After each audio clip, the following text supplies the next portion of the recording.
It's the best of. You've been voting in all week, sending your emails. So here's the clips that you wanted. Alright, so, here's the first bit. Oh, chimpanzee that monkey news. Right, there's this monkey, right? Oh, yeah. I think his name was number 6 or number 7 or something, right? In this lab, right? Yeah. And, anyway, it's in there with, like, you know, the rabbits and little mice and stuff like that. And, the rabbit smoking. The nurse, right? The nurse, not the nurse, the woman who works in the lab, what would you call her? A nurse? Depends. What depends what her job was. If she was a lab assistant, you call her a lab assistant. Right. I mean, they probably call her by her name. All right, lab assistant, right? Kirsty. So she's... I think it's probably Kirsty. Right, Kirsty Morris. Well, she's in there, right? Yeah. And she don't work with many people and that. She's mainly on her own with, you know, just putting lipstick on rabbits and stuff like that, right? Chimp fancies her. So, Chimp fancy her. He's putting on lipstick, chimp fancies her because she's got hairy legs. He gets pally, right, with this woman. Yeah. Because, you know, it gets to a point when she sees him every day. It's the way he sort of tries to string out like it's a narrative love story. Did the chimp put its hand out and grabbed her, and then you thinking that he made a move on her? So right, come on, he's allowed out. He's allowed out. It's not a story, is it? He's allowed out the cage and what have you every day. So he's wandering about, and as time goes on, he's watching what she's doing more and more. Yeah. Right. So he notices like the code on the door. Right.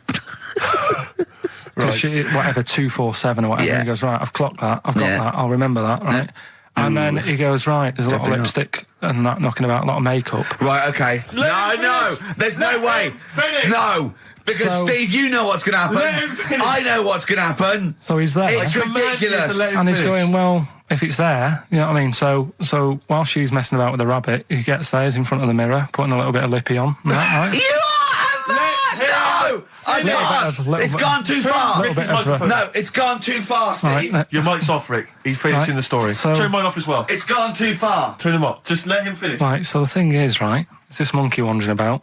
It's got lipstick, it's got mascara on, it's looking pretty good. I didn't mention the mascara. It's looking all right, right? So it knows the code on the door, 247, right?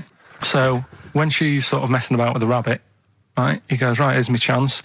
He's looking good. 247, out the door, through the reception man's there. He's like, all right, Kirsty, right? Don't talk shit! I Feel Free from Cream. That's pretty much the last track, isn't it, guys? I imagine on XFM 104.9. Well, I mean, yeah, I've got nothing to say after that ridiculous story. I mean, that's worse than the bank robbery to me. Yeah. That he clocks out. And the bloke on the desk. All right, Kirsty.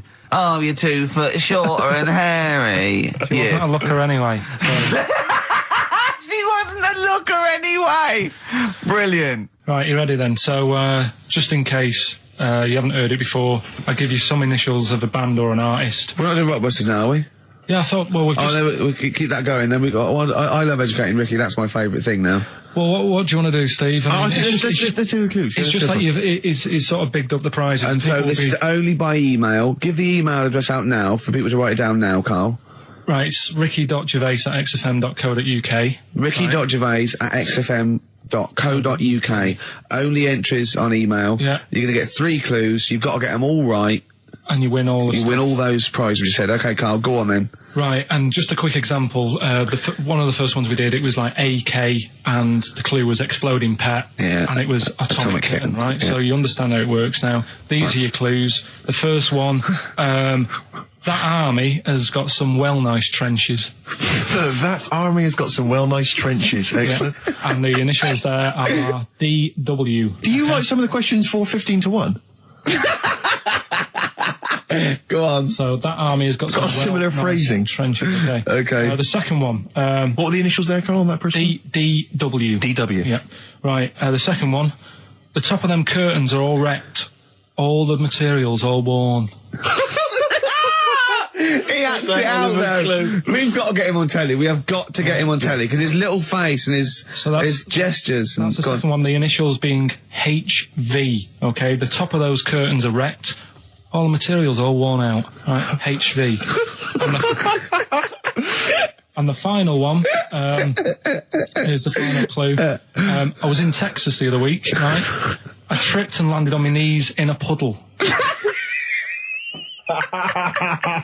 What's the Initials WH for that one. So I was in Texas, I tripped up, landed on my knees in a puddle. So that's WH. Incredible. You've got it! Is it great? It's fantastic! It's decimal. Okay, time of during the record. Do you remember you're playing for these compilation albums? We got the Fatboy Slim DVD, Linda Green on VHS, and of course Executive Decision, starring Kurt Russell as well. Oh, God!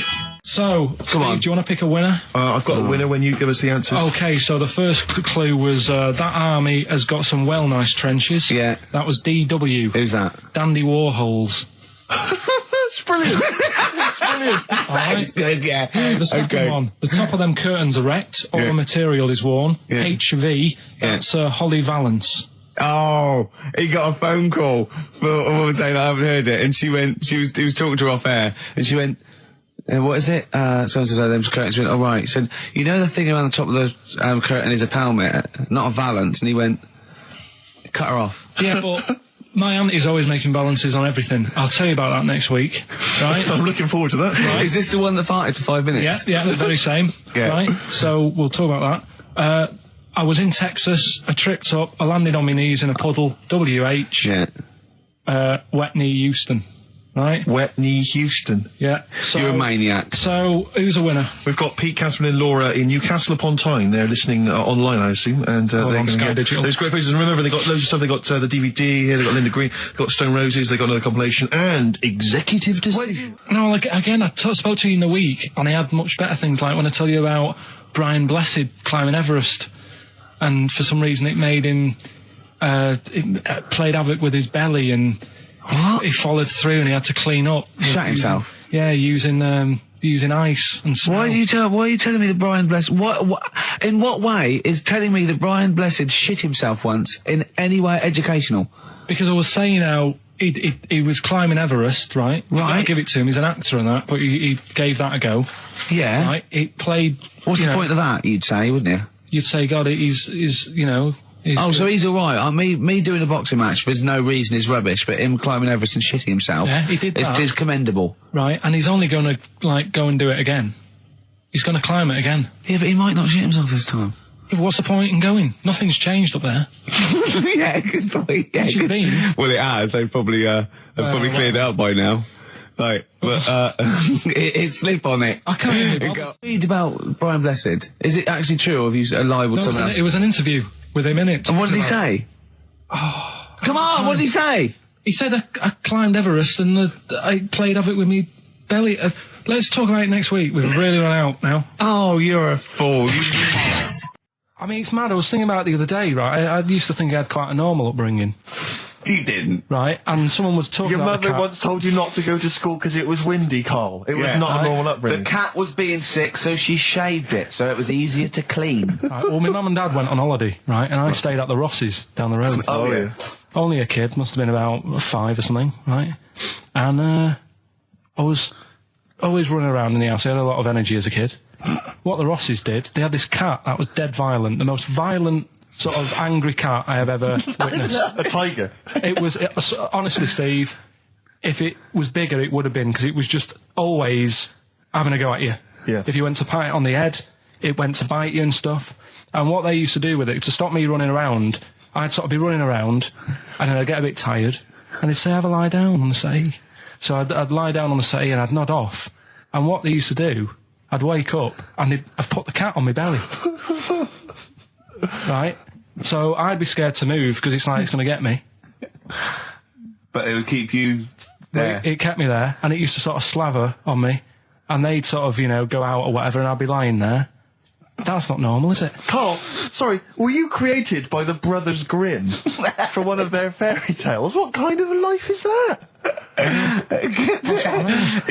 A cat paperweight to keep Carl in place. He keeps blowing around. It's windy. We'll have to weigh him down. Be careful. Your mum probably told him that it's a windy day. You got to get something heavy on him, otherwise he just gets blown into the road.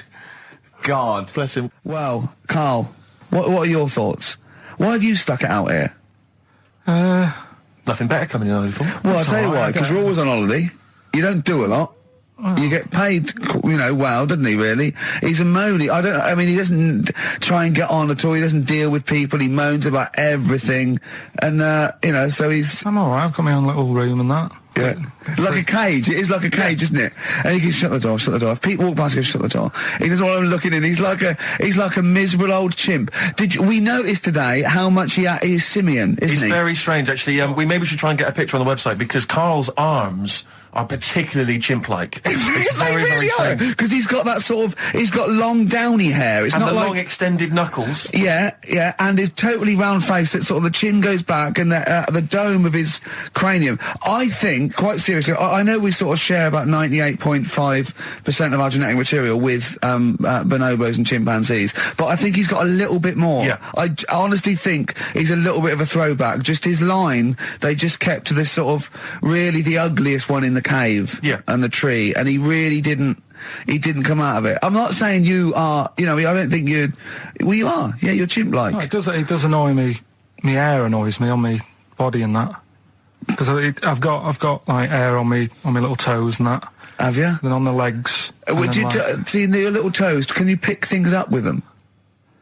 No, it's tried. Okay. Well, that's the finale of this week's show. We're going to see if he can play a record and put the fader up from a tyre while swinging in a tyre, just using his hairy toes. Yeah, I've sort of got hair all the way, but then it just runs out where it should be on the top of your head. Yeah. And is this part of the reason why you're always uncomfortable about being nude or around naked people? Is that part of the reason, do you think, because you look so grotesque?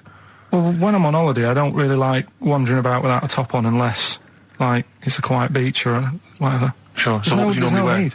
I just have like a nice sort of light, summery, sort of linen shirt, maybe, just a few top buttons open. Yeah. But I don't like... The naked body isn't that nice anyway, is it? You know what I mean? Whatever it is, if you're a cat and you're shaved, you don't look that nice. Do you know what I mean? But with I think you'll find a cat is naked even with its fur on. Cats don't wear clothes. No, but what I mean is, a bald cat isn't that good. You know, it does me head in that I'm bald. I'm not, I wish if I could have hair, it would be nice, but that's life. Would you prefer animals to wear clothes like Mickey Mouse does?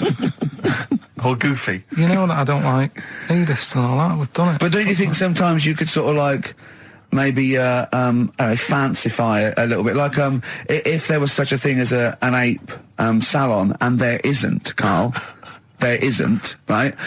Would you give a orangutan a trim, maybe sort of his hair? Because some of those look like they're going bald, but they've got a comb over, don't they? Should just have a shave. When it's like that. That's what I did. Just take it back. And the underarms as well. Yeah, they've really got a lot of underarm hair. Even the women ones. Really? Yeah. That's disgusting. I know. I don't know. I don't even know why they breed.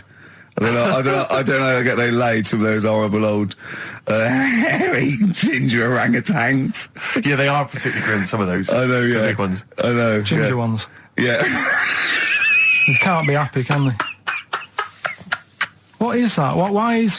Where did that happen, the ginger thing? Why do people give them, like, a hard time and that? Well, you just gave them a hard time then, so why did you do it? You were just buying in, were you, to people do sort of give... I don't understand why, but ginger people get quite a bit of stick, and I've never understood it. No, it's just, I don't know why. They do, though, don't they? I don't know, it might be historical, it might have been because... I'm sure they don't everywhere in the world. I'm sure it's probably... Oh, they are. They're always... I've said to you about even, like, ginger cats, they're always fat, because they're sort of sick of it, probably. Play a record! Wait. What do you mean? Ginger cats, what do you mean? When you see a ginger cat... They've been eating, like, because they're upset, they've been bullied. You never see, like, a thin, happy ginger cat running about. It's always overweight and looking a bit fed up. It's just a good point, isn't it? I wouldn't say it's a good point, Karl. It's a point. So last week, the Chinese don't age well. Now, anything ginger, including cats, are sick of it. No, but I'm just saying... Are you ginger? Would you like to take issue with any of Karl's points? 83 XFM is the text. You can text us. Maybe you've seen a thin ginger cat. I'm not having a go, though. That's what I'm saying. I'm just saying it's weird how people give him a hard time. And it's if I could have hair, I'd go for ginger hair rather than being bald. Really?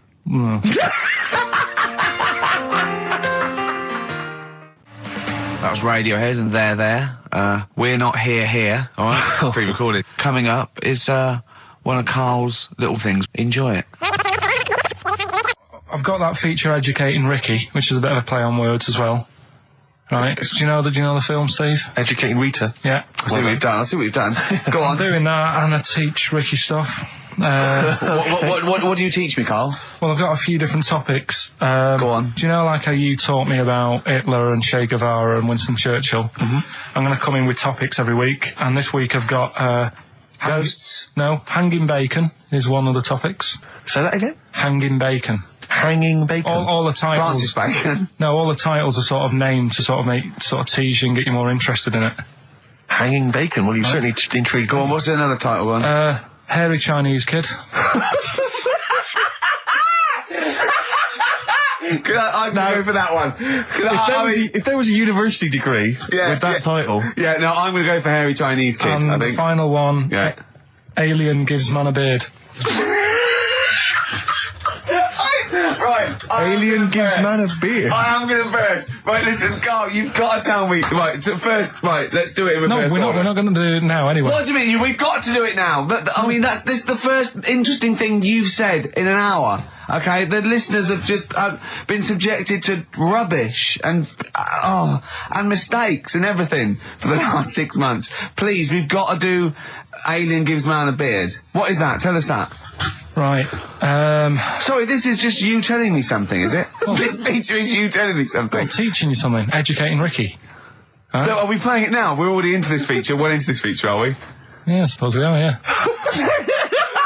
Should there not be a jingle or something? Yeah, can we have a There's jingle? no point, because look, I come up with ideas and you dismiss them straight away, so I'm not wasting my time making stuff. Right. If you don't like well, okay, it. let's play Educating Ricky. Right. Brilliant. Go. Right. So- Ding-a-ling-a-ling-a-ling-a-ling. Educating Ricky. Right, what are we going for then? Hanging the bacon, hairy Chinese kid, Alien gives man a beard. I think Alien gives man a beard. I'd like to do that. Right, there's this fella, I think it happened in America, and he saw a bright light in the sky. And God, if you're bored. he stood there. This is a true story, is it? Yeah. He stood there, Yes, of course it isn't, Steve. and he saw this bright light, and it came closer and closer, and it was a UFO, right? Yep. And he looked at it, and it disappeared, right? And he gets back in his car, He looks in the mirror. and he looks in the mirror. Yep. He's only got a beard. He hasn't. You sure it wasn't someone else who got in the car and he was still standing out there? Right? What? And it turned out, Yeah. he got home and said to his wife or his girlfriend, it's a bit weird. So I just got out of the car to look at a bright light, and I got back in the car and I grew a beard, and she said, never mind your beard, where have you been for 3 days? And what had happened is... He passed out because he was pissed. No. The UFO had taken him for 3 days. Yeah. But he'd only thought that he'd only looked at it and it went away. Yeah. But what had happened is he took him and he grew a beard because he hasn't had a shave. Right, okay. I mean, was Will Smith or Tommy Lee Jones anything to do with this at all? Did you see this on a video maybe and thought it was an educational film? No, it's from a book that some kind person sent in to me. Here. Can I just ask again, just again, I'm just throwing this right back at you. Do you think there's any other possible answer here? Right? A man is absent for 3 days from home. He's grown a length beard. of time that it could take to grow a beard, lest we forget. What if he hadn't actually seen a bright light in the sky? What if he was lying? What if he was lying? He'd got knocked unconscious. He'd had a car crash. Just any number lying. of other No, things. just lying. Or he was just lying. Yeah, he'd been on a bender, getting pissed for 3 days and that with was his an mates. excuse to his wife. And they went, Dennis, what are you going to tell your wife?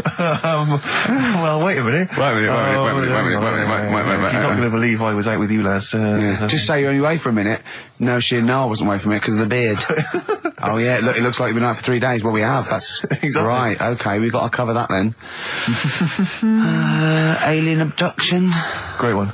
Okay, let's try that. Do you see? That's a little scenario there that could have been played out. So, when you say educating Ricky, what have I learnt from this? Never listen to you again. That's all I've learnt so far. Never listen to you. Yeah, we'll add a little bit more in here, right? To Well, spice this no, up. what do you mean add a little bit more? We'll add a bit more to this what I'm educating you about. Go on. Right?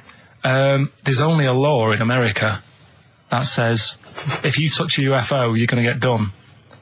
Now, why would they make a rule? I don't know that. Do you know, like, all their rules have a code? Carl, I genuinely do not know what you're talking about. Right. Do you know, like, how here they might have... Do you know I what? have no idea. Right. Okay. Do you know, like, over here... I'm listening to Capital and these I got Foxy on for yesterday. Right, let's bin that. No, wait, it's great. No, I want to hear about Hairy Chinese Kid. Let's play a tune. Okay, play a tune. Come back with Chinese Kid, definitely. Some doors. Yeah, I just thought I'd go back, take it back to the 60s. This is a tune that a friend of mine sent If me. you touch UFO, you get done. Soul Kitchen from the Doors. Shambles today, this. I remember, I think all kids go through a phase of shoplifting. Well. And when I was going through it, I used to just little things, just like magic markers and magazines, Mars bars, that sort of thing. Yeah. And one day, right, my mate, Anthony, his mum called up my mum and said, I've got to meet up with you. I've got to have a word with you. And she said, what about? She said, I don't want to talk about it over the phone. So she goes, oh, right, well, yeah, come round tonight then. So anyway, my mum sees me, she don't want to be in an awkward position and, like, be a bit embarrassed and what have you. So she sees me and she goes, right, Anthony's mum's coming round. What have you been doing? Yeah. So I go, oh, God. I said, I've been nicking stuff. So she goes, like, what? So, not big stuff. I've had a few calculators and Mars bars and stuff. How many? I'll just work it out. Hold on. Works out at 7.2 per day. So, how many calculators do you need? So it was when that phase. You failed maths, didn't you? Everyone wanted a calculator. It was like a trendy thing, wasn't it? Right. Oh, yeah. In Manchester a couple of years ago, yeah. So anyway, so I told her all this and I confessed to, like... Computers will make it there one day. I confessed to... There's magic in the back of battery. Go on. Confessed to nicking all this stuff. She comes round. She only wanted to borrow some money. Brilliant. She said, oh, I don't like asking. I was a bit embarrassed to ask you over the phone, but can I borrow 20 quid? Oh, that's fantastic. And there's me. That's great.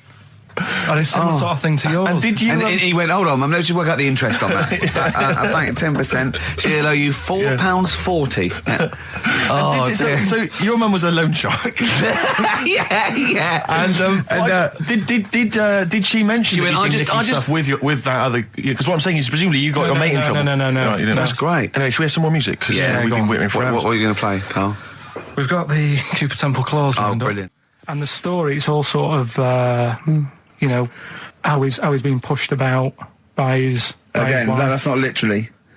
By his wife, she's wheeling him about. What do you mean? He's wheeling him about. They go to a party. Everyone sort of looks round and looks at him. What makes you think that he's in a wheelchair? What's the clues? What's the words? There's loads of little things. It's like, well, like I say,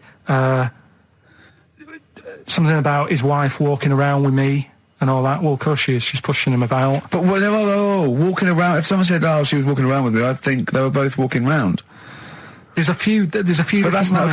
There must be another. There must be a reason why you suddenly thought that fella's in a wheelchair. Right. My wife's walking around with me. Put on your makeup, and I feel all right. No, and she's always saying, "Do you feel all right?" And that she's always asking him how he is. Yeah, but she's just listen. Let me play it, right? And try and picture the scene, right? But now I'm only thinking of a little fella in a wheelchair. Well, have a listen to it, and you know, just everything that's been said. Okay. Understand why I'm thinking what I'm thinking. No, never. Right, you ready? Yeah. No clue yet. Yeah. He's just sat there watching, probably. No. There's no. Wait until he's done. Yeah, no clue. Okay. No, that's all right. Right, that's just a woman getting ready, and he's fine. Yeah, he's just sat there, and he's got a great pair of legs. Right, well, he's sat there in the wheelchair. No, he's not in a wheelchair. Listen. Right. Yeah. Everybody looks at him. No, her. He's saying she turns heads. Walking around with him. Yeah, walking around with me. We're both walking around. Are you all right? Yeah, nice thing to say. He's all right. Right? Yeah, he is all right because he's got a great pair of legs. Right, he might not have any legs in that, but he's happy. He has got legs. Right. He has got legs. I don't know why you think he's in a wheelchair. There's no clue whatsoever. It seems to be based solely on, do you feel all right? Yeah. Which she's just saying that because they're together at a party. Maybe he doesn't know anyone else there. Leg. Right? Just hang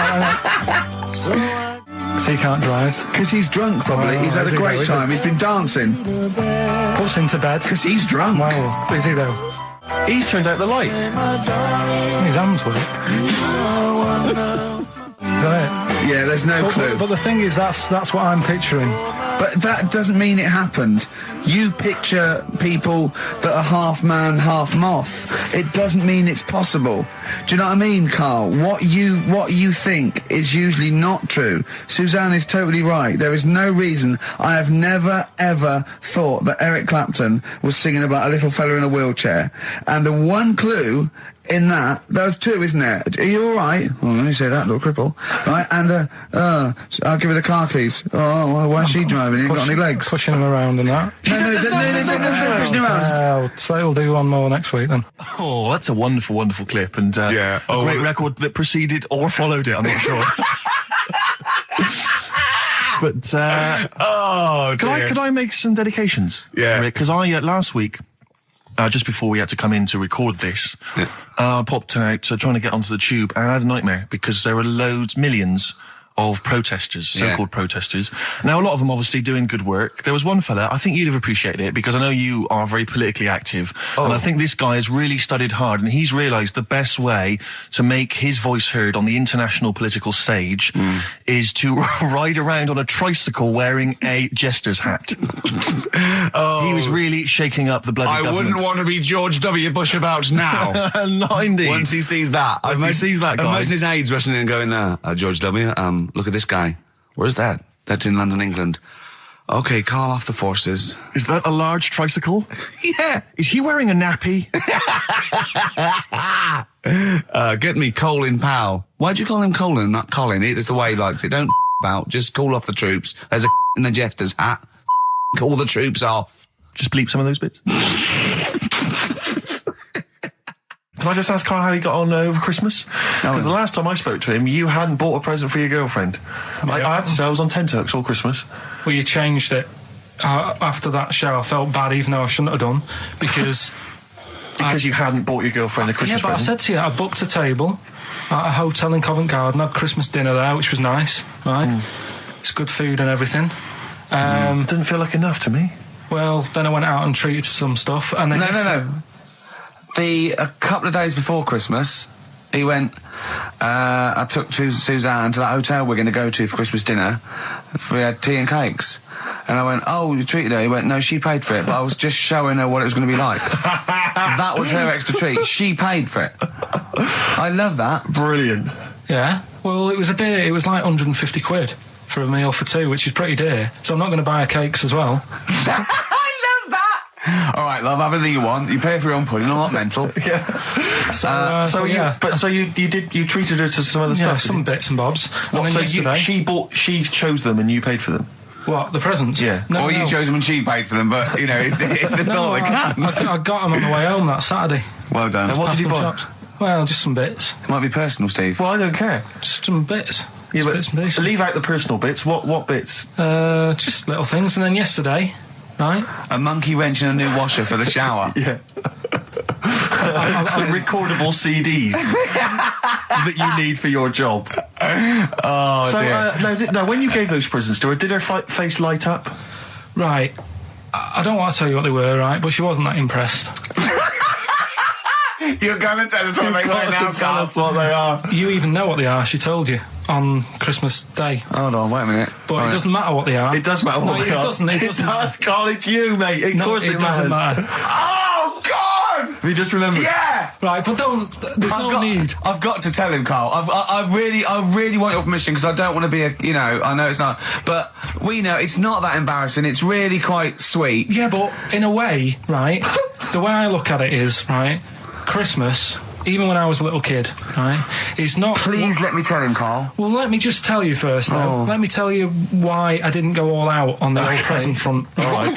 Justify yourself. Right. First of all, I've covered it up since then anyway, right, with that present, because I bought her some shoes yesterday, and she did say, I'll give you the money for them, but when I get home, I said, it's all right. I said, you can have them, right? So not only did I buy her some food on Christmas Day, I got her shoes. She's probably had a total... And they feel like a horse. Yeah. It's sort of like, yeah, there you go, there's your shoes, there's your food, right, bed down, see you later. Yeah, but what I'm saying is she's done... fed and clothed. Yeah, did you comb her hair? She's done well this year, right?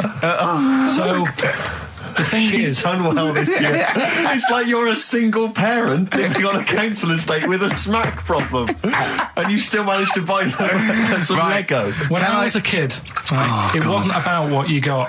I remember one year when I was about 8, right? Oh, it's going to make me cry, isn't it, this? No, it's not. I'm just saying the way it is, right? I woke up at about 4 in the morning. And I was like, oh, what I forgot? And I couldn't sleep. I was that on edge. It's the excitement of Christmas, isn't it? It's like, oh, what's wrapped up? I need to know. Sure. Yeah. And it's the fact that people are saying, no, you won't know until tomorrow. Yes, sure. That annoys you and winds you up. Okay. So I got up at 4 in the morning, opened my presents, and then went, right, I know now. Went back to bed, had a great sleep. Yes. Right? So it's nothing to do with the excitement of what you get. It's the excitement of not knowing what you've got. And then what happened when you got up to go down with the presents? What you're saying to me is that you could wrap up a brick because the thrill of Christmas is in hoping and being excited about what it is, not the actual gift itself. Yeah. Is that what you did? Did you get a brick? No, let me tell you now what he got. He got her a present, right? And she said, she came. I said, yeah, he got me. It was an industrial-sized packet of condoms. It was a joke gift. No, it No, it wasn't a joke. gift. It wasn't even a joke. I went home that Saturday after the year, past boots, thought, might have something in here. They were on, like, some value. Right, you passed the Were makeup. they used?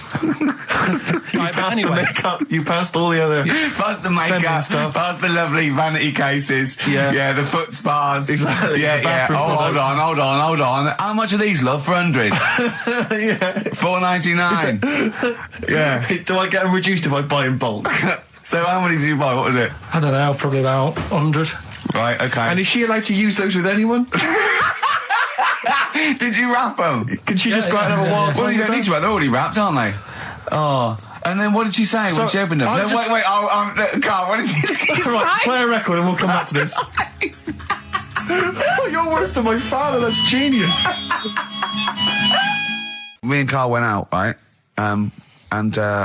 With me and Jane, Carl and Johnny and Gigi, wasn't it? Gigi, Is it important to win? No. Okay. But we're walking down the street. Carl was there, though, and he can back me up on this. We had a curry. We were walking back, and this little funny homeless fella, didn't he? He, I got to tell you before I go, didn't he? Yes. He came up to me, right? And he recognised it.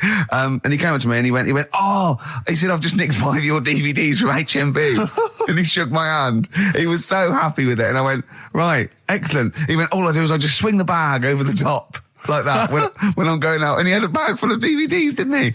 And he was so pleased to tell me that he'd stolen. That great. He said they're going like hotcakes. Yeah, he said they're going up. Of course they are. Yeah, you're nicking them. Yeah. I know. We get paid for them, though, don't we? So not the stolen ones? Don't we? No. What do you mean? Did you sign them for him? I know you were, you idiot. What? So he just nicked 5. Yeah. Well, Yeah. you say he was homeless, was he? Well, I don't know. Maybe. No. Surely, how would he have seen the show? He just walked past Curry's one Dixon's. morning. Yeah, that's any Seen idea. a trailer for it. I thought, interesting. I don't know if he was homeless. I didn't go into his home Sure. life. He shook his hand though, and But he made Carl look smart. Do you know what I mean? So, how does he sell them? Where does he sell them? Does he go up to people and go, do you want an Office DVD? They're not nicked. yeah, £4. yeah, exactly. Are these stolen? No. No. They've still got the tags on them. So then I was thinking, imagine like going to the doctors and he's saying, yeah, everything's all right, your heart's good and everything, but Your art's good. What, your Larry's or? yeah, your heart, you're in good form and whatever. Sure. Yeah, it's good news. You know, I had Gianno in earlier. He's not looking good. Yeah. Fat swaller. But you're all right. But your hands need to come off. Right. Blimey. But That's bad. Like, I get a second opinion initially. But I better good news, I've got a nice pair of feet I can sort you out with. Yeah. And he puts them on, and then I was thinking, right, first of all, washing up, what would that be like? But Steve! that'd be tricky. And then the second thing was, it'd probably ruin the sort of the shape of your jumper. Because you have to keep putting the feet through there. Yeah. And then I thought, but I could still cycle in Okay. to work. You could run in. Well, that's the thing. You'd be really fast. Well, that's what I was thinking. I thought I could still cycle because I could balance, and then I thought, but the only thing is I probably couldn't pull the brakes. because of the little short things. Yeah. And then, like you, I thought, but then again, you'd run in half the time. So that's what was going on in last night. Right. That's what I was thinking about. So did you How ever... long did this take? Well, how long does it take to wash up? Right, because I imagine you just being there for like all night. Probably 25 minutes. How long did the little Chinese fella dance for in his pants? He's always doing it. Last night he was at it for like 10 minutes. Just, yeah.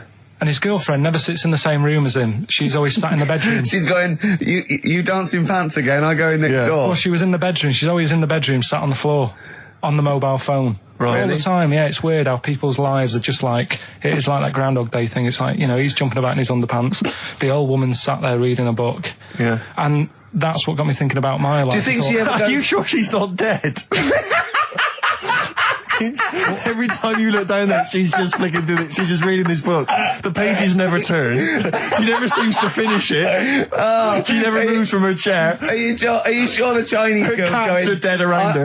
I'm going into next door again. That little Yeah, round-headed the fella's smell. looking in. He's looking in at me. The bouncer goes, "Don't worry, love, I'll go and beat him up." But he's always true. getting ready. That's true. They see you staring at him, washing up, going, "I could have feet here," and they get scared. The old woman's dead. Oh, Carl, dear. can you tell us roughly which neighbourhood you live in, so that we know? It's central. Central, is it? Yeah. Yeah. Wow, imagine if that little... Was he a Chinese fella, did you say? Yeah. Imagine if he was listening now. I'd love him to call in and explain his actions. Well, he might be on some other radio station talking about a lad who's always washing up and looking at his hands in a mysterious way. Yeah. But do we know this doctor that would go, "Well, all right, Carl, you can either leave them as stumps or I've got a lovely little pair of feet." Why? I mean, I told Jane this, and Jane went, "Is that the only choice?" He could say, "Could I have some dead man's hands?" Have you got any? Where do you get the feet from? Where do you get the feet from? Can I have? What would you rather have then? Human feet or monkey paws? Well, I mean, that wasn't an option last night. That if the doctors said... No, it this wasn't is- an option last night, but don't forget, it's in your head, Carl. This didn't happen. No, but I'm just saying, at the time, that's all the doctor had to offer. But you know, it's your head, you can go anywhere. No, it wasn't a real doctor to offer. It's in your head, you can go anywhere. You're not trapped. Yeah, but if you can do anything, then you'd say, "We'll sort us out some other hands." Fair point. Let's play record. We gotta come back to this. 50 Cent in Da Club on XFM 104.9. We're playing our favourite singles of the year. Yep. And we're looking back over some of our favourite clips of the year. You know, you've done maths, you think? Yeah. Did no revision for that. No. Okay. English, do you remember what it was? Did they ask you about Shakespeare? Did they ask you I about can't books? remember, but I must have done it because I thought that was... It was English language, not English literature, wasn't it? So it was Was it spelling and all that So sort was it like a comprehension? You read a passage and had to ask questions on it? Was it? Did you have to write a short essay? I don't know. I can't remember any of that. Okay. I did a science. Okay, physics or chemistry? Physics. All right, well done. And this is all you think? You actually took that? You actually took physics GCSE, you think? You're obliged to do a language, I think. Did you do French? I did French for a bit. I don't think you are. I don't think you have to do a I language. think you have a GCSE, I think you've got to. Well, English quite good. I think that's his language he did. So you don't know about language. History? Geography? Just what you will find out, won't we? Okay, but you just can't remember. I can't believe you can't remember turning up for these things, because it's quite a big moment in people's lives. It is the thing that you've been working to all of your educational life. On the day that the things came out, I was working at as a printer, Okay. and it was a really busy A lot day. of spelling mistakes. That It was day, a really that busy paper, day, wasn't so it? you're bound to forget. Yeah, the yeah. exams. No, but I had to use gold ink that day. Oh. And it's, Yeah, I mean, you're yeah, not yeah, a printer, yeah. so you don't know. No, that's the biggie, innit? But it's tough. You've got to really get your rollers clean.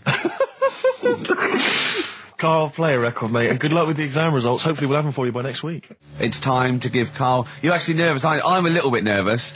Just to recap, Carl is 30 this year. He never went to get his results of his GCSEs. So myself and Steve took it upon ourselves to phone his school, track them down, and we actually got your results. What did you think you took? Did English, Right. maths, Yeah. art, Right. and I think I did physics. Okay. Well, you didn't do any of them. Eh? You didn't do any of them. You didn't register. You registered for one exam and took one exam and got results for one exam. So I don't know what you thought you were turning up to, or you weren't registered, or you didn't. You're familiar with the notion of registering for an exam?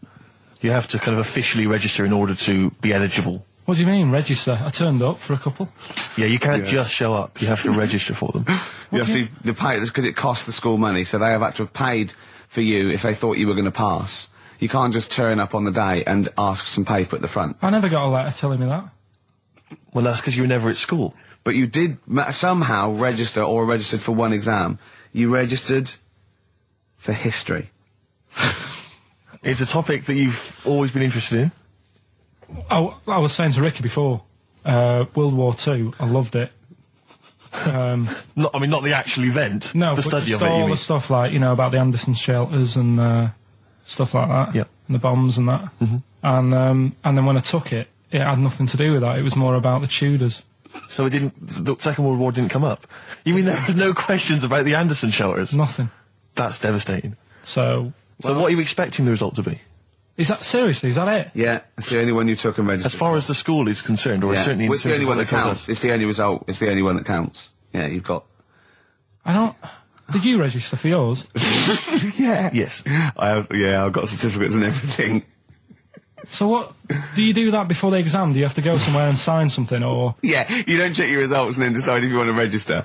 It's not like Millionaire when you look at the question and go, I think I'll take the money. Yeah. You go. No. But anyway, you must have registered for one, or maybe your teacher put you in for it. I didn't do it. They must have been confident. They must have been confident. They must have thought your best bet was history. Right, so what did they get? You got an E. Which I think, technically, is a pass. E? It's a bad pass, but there's F, How and there's much U. You're not going to be doing a PhD. You can get an F, right, which is fail, and then a U, which is ungraded. Now, I don't know why the U exists, because F means you failed. U is like them going, you not only failed, but you wasted my time. So We're annoyed that you took this exam. So you thought they'd register me to get an E? Well, they didn't. Well, they didn't. I think they were hoping. It was rather like you with the lottery. They were hoping for something better than You nothing. see, I assume that the man who registered for that thought he can scrape an E if Anderson shouters come up. Yeah. Well, that's it. You've got. Now, what I'd like to do, Carl, is I've started your re-education. You've read a book on Rasputin. I'll be asking you a few questions about that later. I've got another book for you to read next week. Next week, I'm not in the mood. What? Not in the mood. Oh, come on. Look, what's that? What does that say? It's that fella. It's the picture of the bloke that he used to use for Citizen Smith. Yeah? Che Guevara. Yeah. Yeah. He was quite happy, I think, when he found out that Robert Lindsay was involved. He went, yeah, of course you can. No worries, yeah. What are your feelings, Carl? What do you think? Are you emotions depressed? I'm just a bit annoyed because I'm sure I turned up for more, so it just wasted me time. Listen, they don't matter. I'm sure you're doing very well. You know, you can educate yourself. GCSEs are merely a step on the ladder to help you, not just for education, but, they're more vocational than anything else. You're doing very well, and you're reading books. Don't worry about it. Guess how many balloons it would take, helium balloons, to lift a human up? Go on. 6,000. Should we do it? If you want. Brilliant. Next week, that's got to be a challenge. Can we, is there a sort of balloon company or some sort of, party company that are willing to sponsor us to lift Karl into the air with helium balloons? 10 feet off the ground, where we're tether him down, right? Is there someone willing to pay for 6,000 balloons to try and lift We Karl can maybe up? get some kind of company to sponsor it. I'm thinking like Electrolux, if they're going to sponsor puddings. If they're going to sponsor puddings, and celebrities, Russ Abbott, they will sponsor Karl being lifted. Heat magazine, come on. They're big selling, very successful magazine there, and they know about Karl because they've mentioned him. Heat magazine, can we have a heat balloon? Yeah? Oh, 6,000's an awful lot, into the air. It's the heat 6,000 Karl challenge. Lift Karl 10 feet into the air. Yeah. Come on. What about if it was Karl and Dr. Fox? We could get two different balloons. I think we need a lot more than 6,000. a lot more for Fox, isn't it? Mix, yeah. The highs. I just explained what I'm laughing at, right? We just had a call from someone saying his company would sponsor Karl, right, to be raised by all these balloons if he could have a walk-on part in the office. And we immediately went, we're worried about that sort of thing. You can't really promise that artistic, and I was worried about the legality of it as well. How can you promise someone that for personal gain that's a private and all that sort of stuff, right? And I went, I don't know. And anyway, put the phone down to him, and Karl went... I love the fact you're more effing worried about that than me being raised 30 feet in the effing air. You started getting scared, did you? Are you worried about it? Well, You're quite excited about the idea of the challenge, aren't you? I like the idea, but I want Why do you like the idea, Karl? What if it went all wrong and we're there going, the humanity of it? I think we need Karl, to get... he's just and the rope would pull out my trousers. Oh, no, it's definitely got to be Dr. Fox if that's going to happen. God. We've got to do this. So hang on, but let's just think about because wait a minute, we say this, but we'd have to get all kinds of health and safety people involved.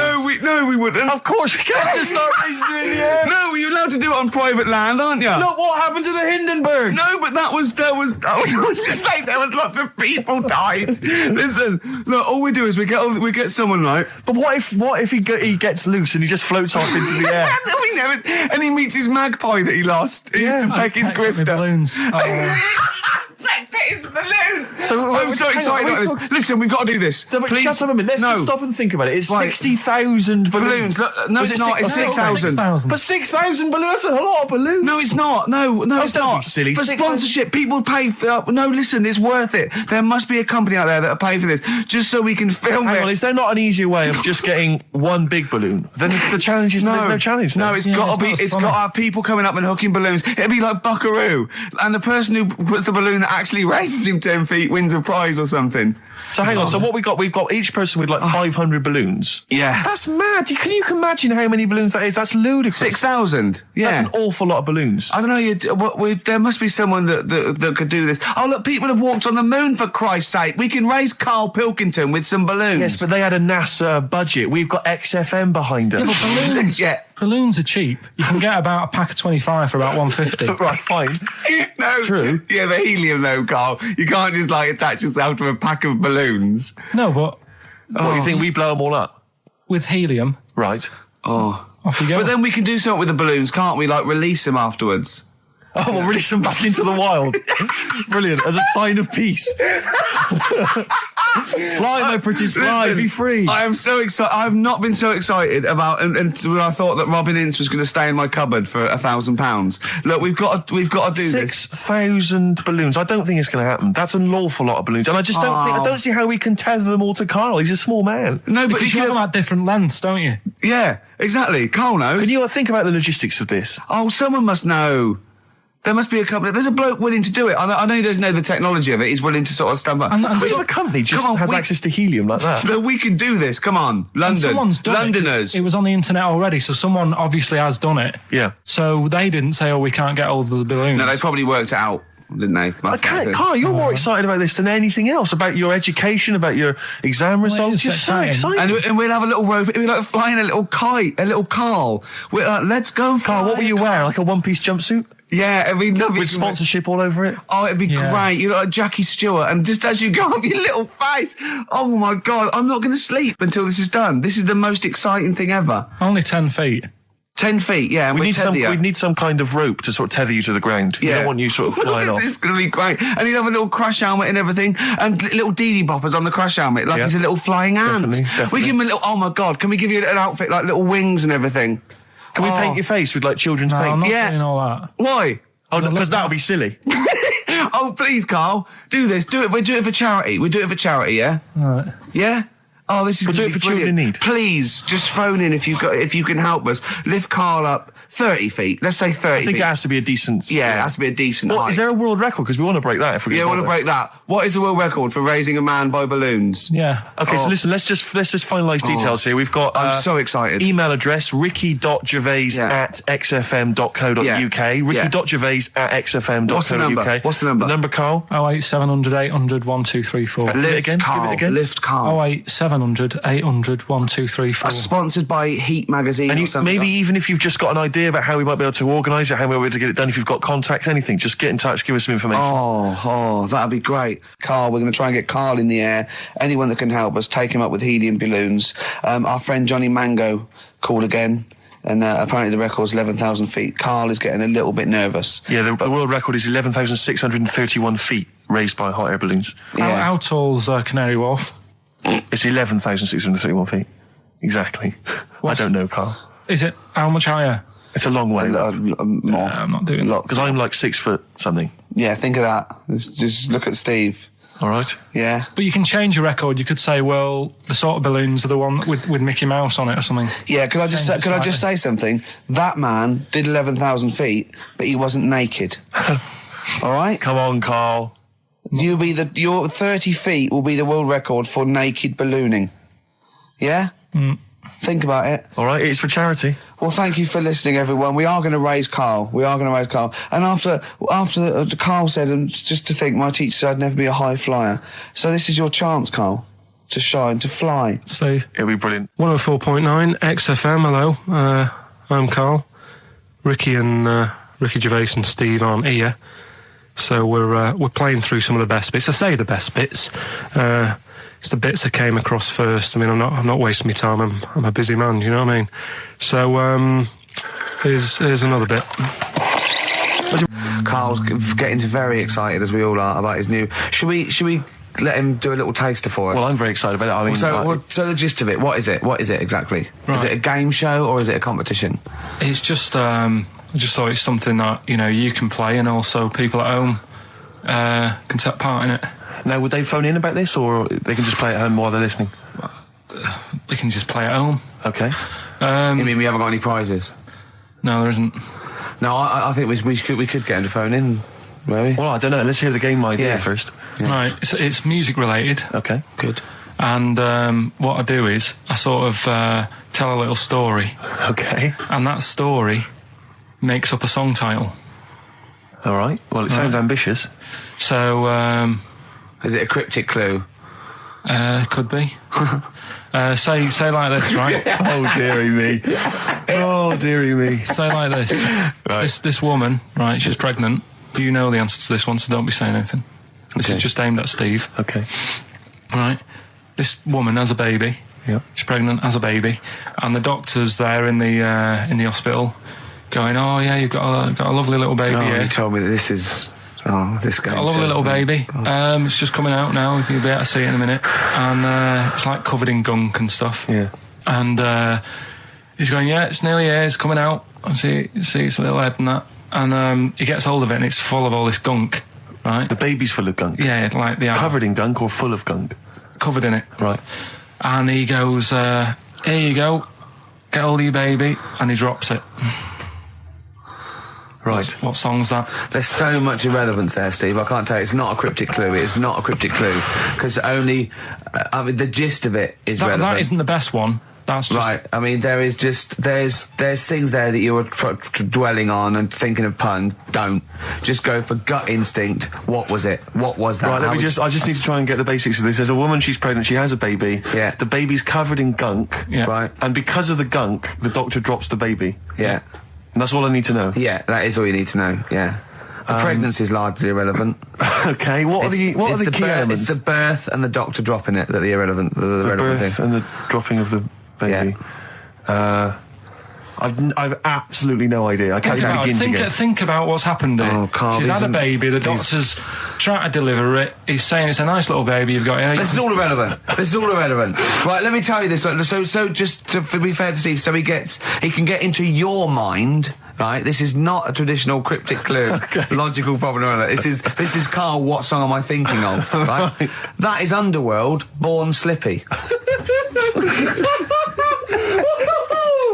I have to say, actually, that makes textbook sense. Yeah. No, that does actually. No, I'm sorry. Do you like all the story about? It's all right. You can see it in a minute. Oh, it's just covered in gunk.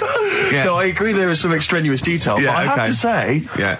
that Born was good because it was. That's the look of it. Yeah. Born was good. Yeah. and Born Slippy, No, I was quite impressed by that, Carl, I have to say. No, to be fair to you, I'm not just patronising you. Oh, well, I've got, wow. I actually think that was really good, and I disrespect Ricky Gervais for slagging that off, because I actually think that was quite good. Well, let's go ahead with it then. I feel we could maybe open this up to email correspondence or or the let's phone go lines. for it then. Okay, this is Karl Pilkington's new game show idea. It's Just what's the song? Karl Pilkington presents What's the Song? Ladies and gentlemen, please welcome to the stage Mr. Karl Pilkington. 100 Reasons, if I could. Ladies and gentlemen, will you please welcome to the stage Pop Will Eat Itself. Carl, have you got like a sound effect or something of like get the atmosphere cheering? We're going to test. Cheering. We'll seek it out with. Have you got something there?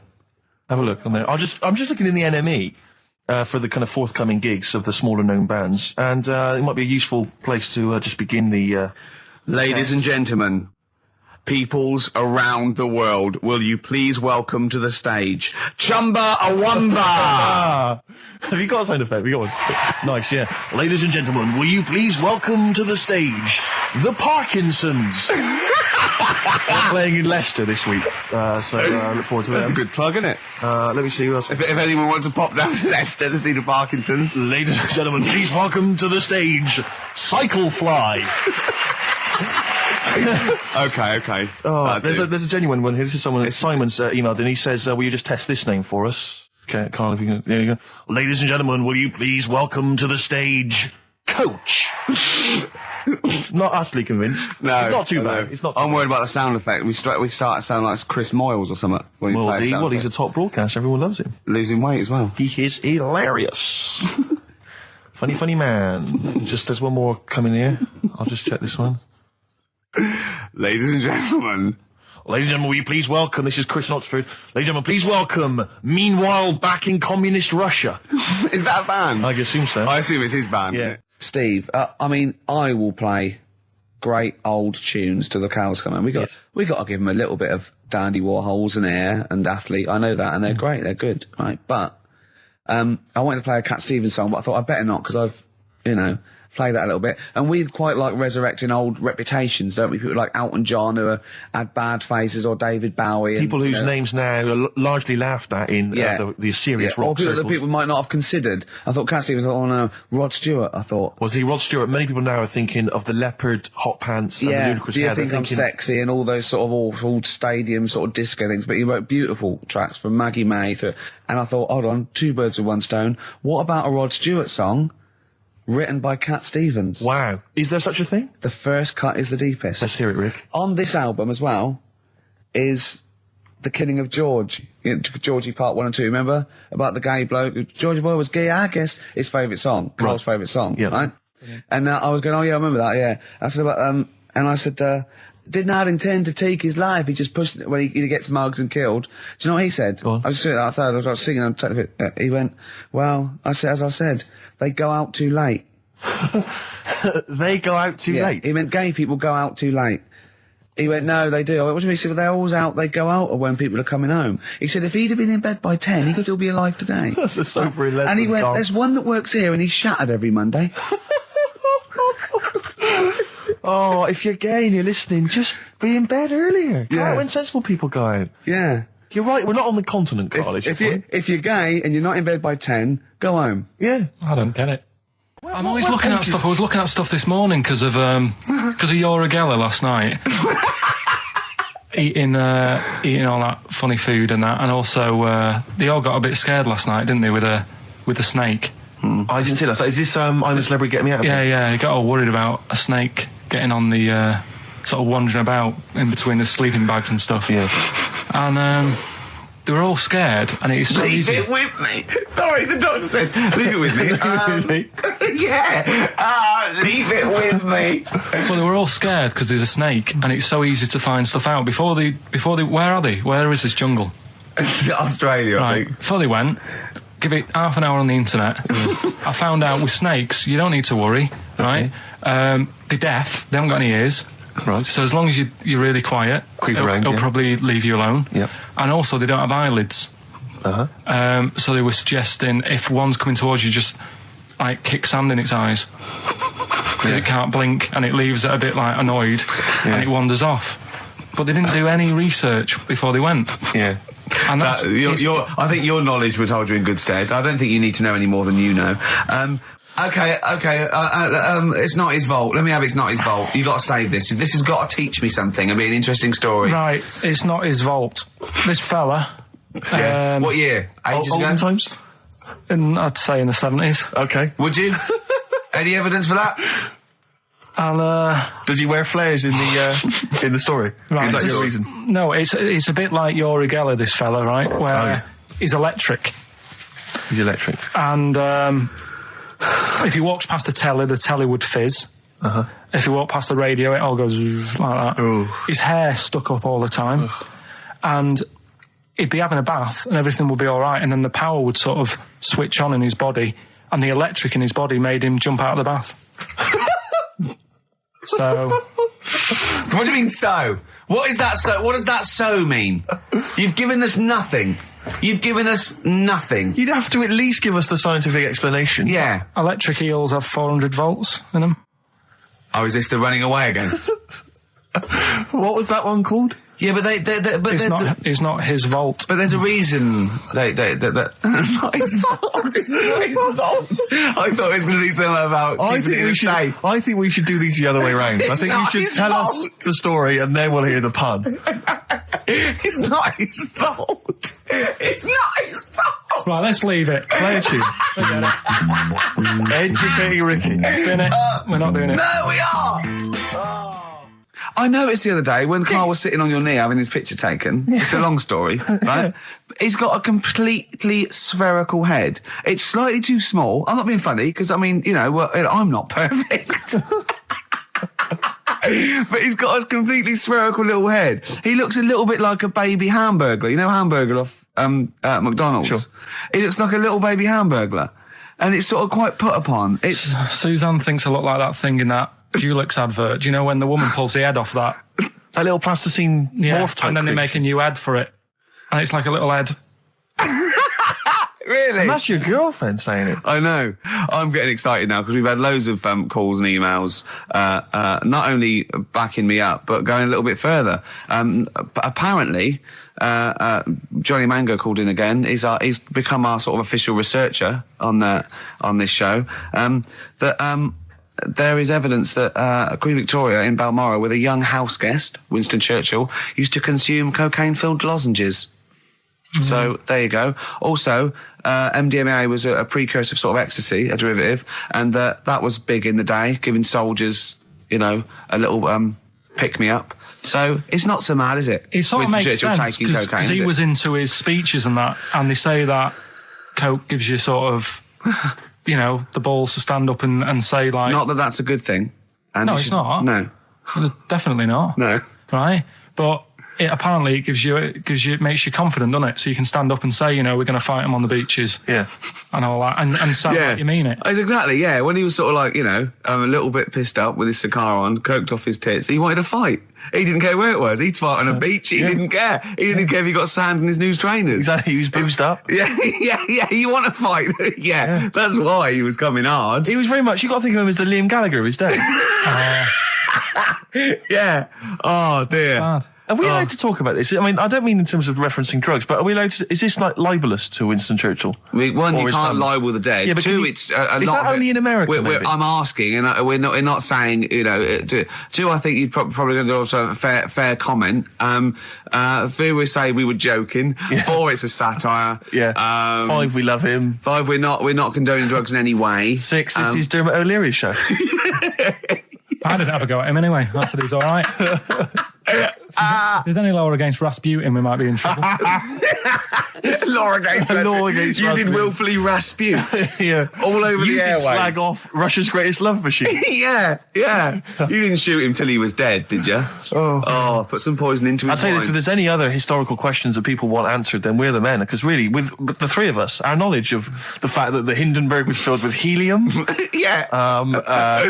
kind of coke habits and various drug habits of Britain's most famous political leader, we've got the answers to all of it. Einstein. Go on. I found out in the week that he didn't talk till he was 6. See, it's all these people who are weird. Churchill couldn't read, could he, till he was 8 or 9? Really? Yeah. So there you go. He got a D in history apparently. Yeah. GCSE. Just one better. Wallace Chambers, Kings of Leon on XFM 104.9.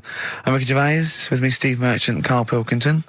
And England are world champions again then, so... Oh, it's brilliant. It was amazing, wasn't it? See, I'm not a rugby man at all. I never watched rugby. I think the last time, was when we won about 12 years ago, whenever it was.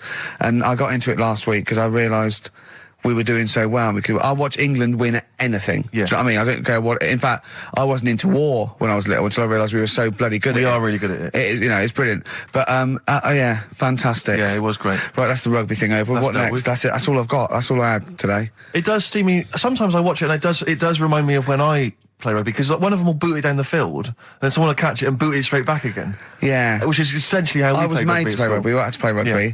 And I don't think I'd get rid of the ball so quickly. Yeah. I don't think I ever got tackled or fell over. Yeah. I think I touched the ball about 20 times in the 2 years it was compulsory. Yeah. I was terrified. Yeah, absolutely. And that's the same as cricket. I can't... I'm a terrible batsman. I'm all right at bowling, but it seemed like the pastime for people I went to school was to injure you. Yes. It was funny to see someone poleaxe. It was funny to see someone get a cricket ball in the head. Absolutely, yeah. You know, I never relaxed into rugby because the first day I was going to play it, my mum, I swear to God, my mother said, "You're playing rugby today, you got the kit and everything. Enjoy it, be careful." There was a kid at my school who broke his neck. And Cheers, Mum. yeah, thanks very much for that.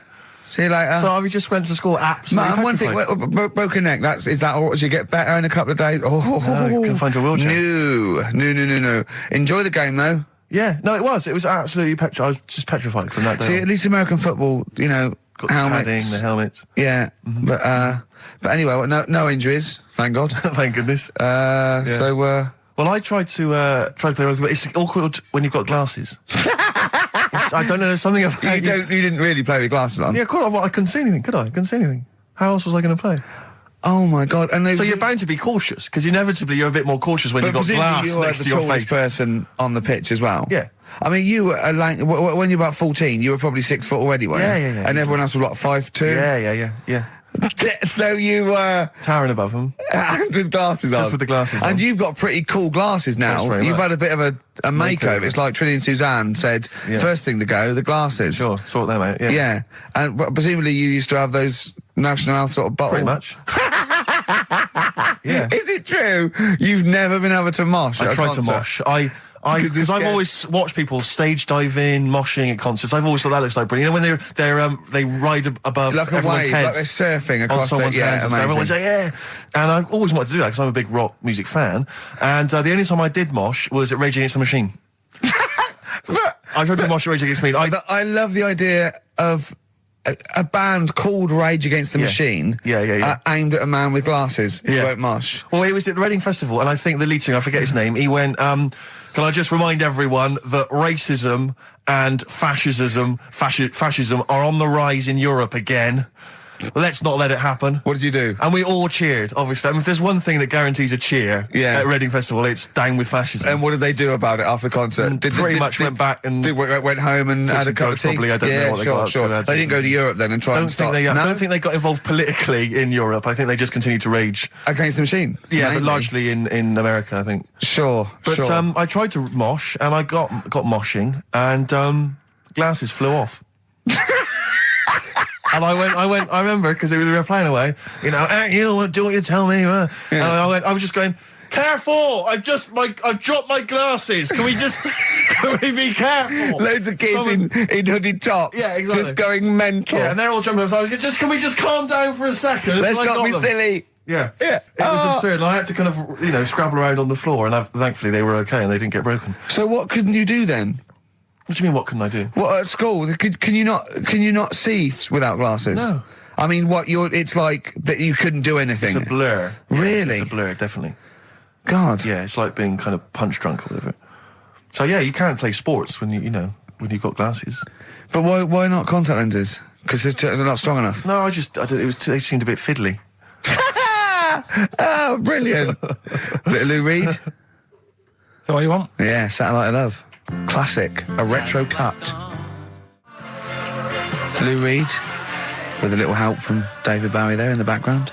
Satellite of Love on XFM 104.9. I'm Ricky Gervais, with me Stephen Merchant and Karl Pilkington. Now, Steve, you know how Karl won't do anything outside his jurisdiction. He moans about stuff. He's got one job. We're doing about 5 things in the week. Always plate spinning. We just turn up and he's always available. He moans about it. He goes, "Oh, lucky you caught me." Right?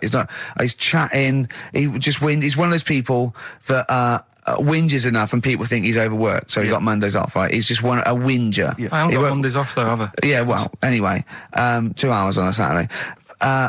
This is what the phone message he left me Wednesday on my mobile. But I just is chatting about certain things that are going on at the moment. What he does need to know. Duncan, who he mentions, is my agent, and you know you understand a few other things. But this is the sort of message I get from Karl, right? Whinger. Old messages. Alright, 12:10, Wednesday. Just getting loads of people calling me all the time about Yesterday, DVD's signing for BBC London. I don't work there, but I've been dragged into that. I've got a woman on leaving a message from Talk PR going on about, do you want to go and see Pop Idol again? Right? They're just saying you and some listeners can go. So I'm sure you'll love that. I've got Jim Benner wanting you to introduce the tin buckets at the Astoria. So can you just let Duncan know that I'm doing his job whilst he's sat on his arse with his thumb firmly up his arse? Can you let him know that I'm running around like a here sorting shit out for you? Alright, see you later.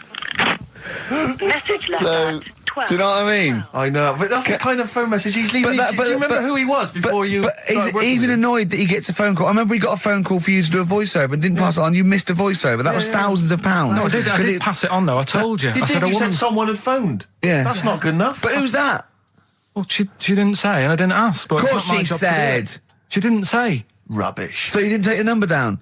Just when she went, "Oh, can you tell Steve to call me?" And you went, "Yeah." Yeah, well, I just thought you'd know her already.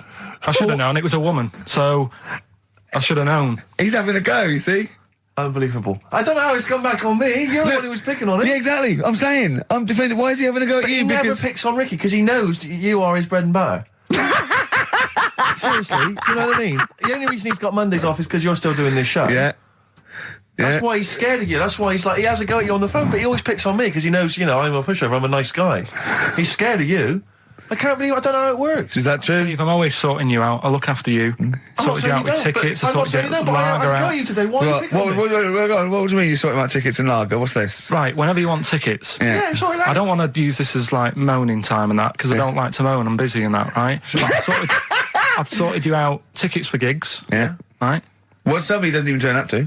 Yeah, we won't even go on about that. Yeah. Right? Lager. He got sorting out the Cure. He complained it was boring. Yeah. There was that big drum of lager that you had, and you said, "Oh, put that in your room for me, because I don't want to carry it home." Right? Lazy. So I said, "All right, then I'll put it in my room." It goes missing, it gets nicked. Then you have a go at me because it got nicked. Yeah. I get you another one. You make me carry it around town for you for half an hour. Then you say, "Oh, I can't be bothered taking it home. Can you take it back to work for me?" Yeah. But interestingly, this is like a year ago, so it's obviously still pressing on you. Oh, hang on, and I forgot the one when we had an argument over 50p. When we went out you for didn't want coffee. to give me 50p back that you owed me. That was the same day you'd given him about 40 quid worth of lager. But see, this is my problem. This was my point at the time. It's not the 50p in terms of money is not what's important. The fact that you think you don't have to give me money back because it's only 50p, that was the point at stake. It's me who makes a decision. Oh, don't worry about the 50p, not you. It's only 50p. I'm not going to give it to you. Do you know what I mean? There's got to be rules, otherwise it's chaos, Karl. Come on, mate. All right? I don't want to fall out about it. No, that's not all right. Should we kiss and make up? Do you want that? Do you want to do It's that? all right. Yeah. Well, should we play a little record and come back to this? Because I can't believe it started with you slagging him off, Rick, and I've ended up as the monster. I know. Bit of R.E.M. Yeah. R.E.M. and Animal. To sing like animals would be R.E.M. and their Animals. What are you talking about? Well, no, I'm just thinking. I wonder if they've done a video for Animals and the animal on a DVD, an Animals DVD. Huh? What are you No, I'm talking just about? saying. It's R.E.M. there. It's just a good link. R.E.M. Animals on a DVD would be. I've got an Animals DVD out. My got an animals my DVD. my live stand-up's out. Buy it. HMV and don't Virgin. think you should- Well, no, I don't I'm just think you should saying. plug Animals. your- No, it's I don't funny. think you should 'cause- plug no, your no, stand-up I'm on not the show. plugging it. It came up in the Animals from REM. Came I don't up. think you should plug your DVD. Well, buy it now. It's a really good stand-up DVD. And It's out if you're going to for- buy anything, I think I ought to balance this out really. If you're going to buy a DVD, you should probably buy the Office series too, because Well, I get money for That's that. been on telly. Animals. See, Animals hasn't been on telly. The Office has been on telly. It's involved with it. But I don't get any money for No, the I know, Animals but that's DVD. what I mean. I get wasn't everything involved. from Animals, whereas I've got to share The Office, where it was with you and some of the other actors, whereas I get the lion's share. Lion's an animal. The lion's share of Animals. It's all mine, you see. So, The truth of it is that it's not. I mean, it's your stand-up, and it's not great. It's a bit no, but weak. nor's my A acting. lot of the observations Nor's my are quite acting or poor. writing. No. You're a but great actor. I'm rubbish in The Office. One trick pony. Well, I I just agree with touch my that, tie and I look at the camera, bored with that. Yeah. Animals, whole new side. Yeah, but 15, frankly, you've been 15 quid. You've been doing so much publicity on TV that, you know, if people have seen it all, they'll have probably seen all the best clips. No, yeah, And, I The mean, there's only a Office. couple of decent It's gags. only really the dance, and you can get that on a JPEG. So Some other great stuff. Don't in buy there. The Office. There's some other great stuff in there. No. Phoenix Nights is better than The Office. So buy Phoenix Nights. Don't buy The Office. Okay. Well, right. Let's get on with it. That's yeah. that. Right. What else is You've happened? probably heard most of the stand-up observations on this show, so... Right. What have you got for us? Available in HMV. Go on. Oh, wow. I'm annoyed. Office. I was walking away from the show last week. I was walking towards Berwick Street. I like to look at the records and the record Sure. shops. And I was on my mobile phone, and I was chatting away to someone, and what can only be described as a prostitute Go on. stood on the street corner. Was she a woman that gives you sex for money? Yes. That is a prostitute. Yes, that's what I thought. Go on. And as I was walking by, she said, "Do you want to buy sex?" Now, You sure it wasn't a market trader giving 6 plums or No, it was something? definitely... 6 for a quid? No, it was definitely Go a on. prostitute. Yeah. And what annoyed me about it, what I wanted to pick her up on something, was the fact that I was on my mobile phone. It's like, So can you she was imagine? rude. Who would what, am I going to hang up? Sorry, Mum, can I call you back? I've You just know, had an you know offer. you say you want me to meet more women. And you know you sent me that 30 quid Exactly. for my birthday? Yeah. Sorry, Mr. Johnson, I'm really excited about the job. Can I call you back? I'm just going to negotiate with a whore. And it was just sort of, you could tell that she was clearly probably desperate for crack or a latest fix of smack. So she was literally the normal etiquette of prostitution. You know, that they hang around, they show some thigh. I've seen this in They films. will woo ya. Yeah, They exactly. will- yeah. Take you out for a meal, that I sort of know, thing. That straight had sort of into gone it. out of the window, and she Yeah, was just sure. there, desperate, running around Did the she streets. go out of a window? Like a Because that's zombie. another thing they sometimes do, specialist Exactly. ones. But I was Yeah. shocked because I've never been propositioned before like that. Really? In London. It's weird, isn't it? Carl, thoughts? I think you'd be sort of approached a lot because they tend to sort of go for people who look like they haven't got much chance. Sure. And I'm not being mean. No, you know, no, you know, no, no. I've known What do you a you long mean? time. and Sorry, stuff. I'll let you go back to it. In what way aren't you being mean? By saying that No, Steve... go on. Steve knows is a little bit odd looking. I don't think... Well... No, he does. Do you know? Yeah, before, no, but it's not what he thinks of his looks. Yeah. It's what he thinks of you talking about his looks on... No, but it's on. like how you were talking before about, you know, your eyes are bad. It's nature's little way of saying, look, nothing to see here, right? Don't get that! I don't know what you mean. But when you look in the mirror and that, they've gone, look, he hasn't got the looks, let's make his eyes bad, right? Yeah. Nothing to see here. Yeah. That's what I'm saying. See, They're I- balancing it out, right? Yeah. And it's funny, right? Now we're on the topic. Sorry, right, I wasn't- Johnny Depp. No, listen, but I'm gonna... My chest is gonna burst at this moment. Whenever we get because- into this conversation, I always think to myself, Carl, do you know what you look like? I'm gonna burst. You know, seriously, can I be honest with you? You look like, you know, if you've got like a balloon, a hot air balloon, right? Just a little balloon, like a party balloon. If you drew a little face on it, right, and inflated it about halfway, that's what you look like. right, I wasn't... No, play a record. I don't want to get into this. Listen, It's too now, intense. now you've got onto this. Let's just nip it in the bud now. I'll tell you something that I wasn't going to tell you because I think it was I out don't of want to order. hear it. I don't want to hear Well, it. right, I was on the tube, right? Well, I was. Someone told me they were on the tube, right? And the tube pulled into a station, right? And one of the women saw the poster that's out at the moment with you and Rick on it, right? Yeah. So this woman apparently goes, oh, look, there's Ricky. Ricky's on the radio, right? And the other woman goes, oh, yeah, don't you listen to it? So she goes, oh, I didn't know he was on the radio. And she goes, oh. I'm sorry, Steve. Look at... Because he didn't make it sound this bad. She said, oh, look at that person he's with. So she goes, yeah. She said, that's Steve.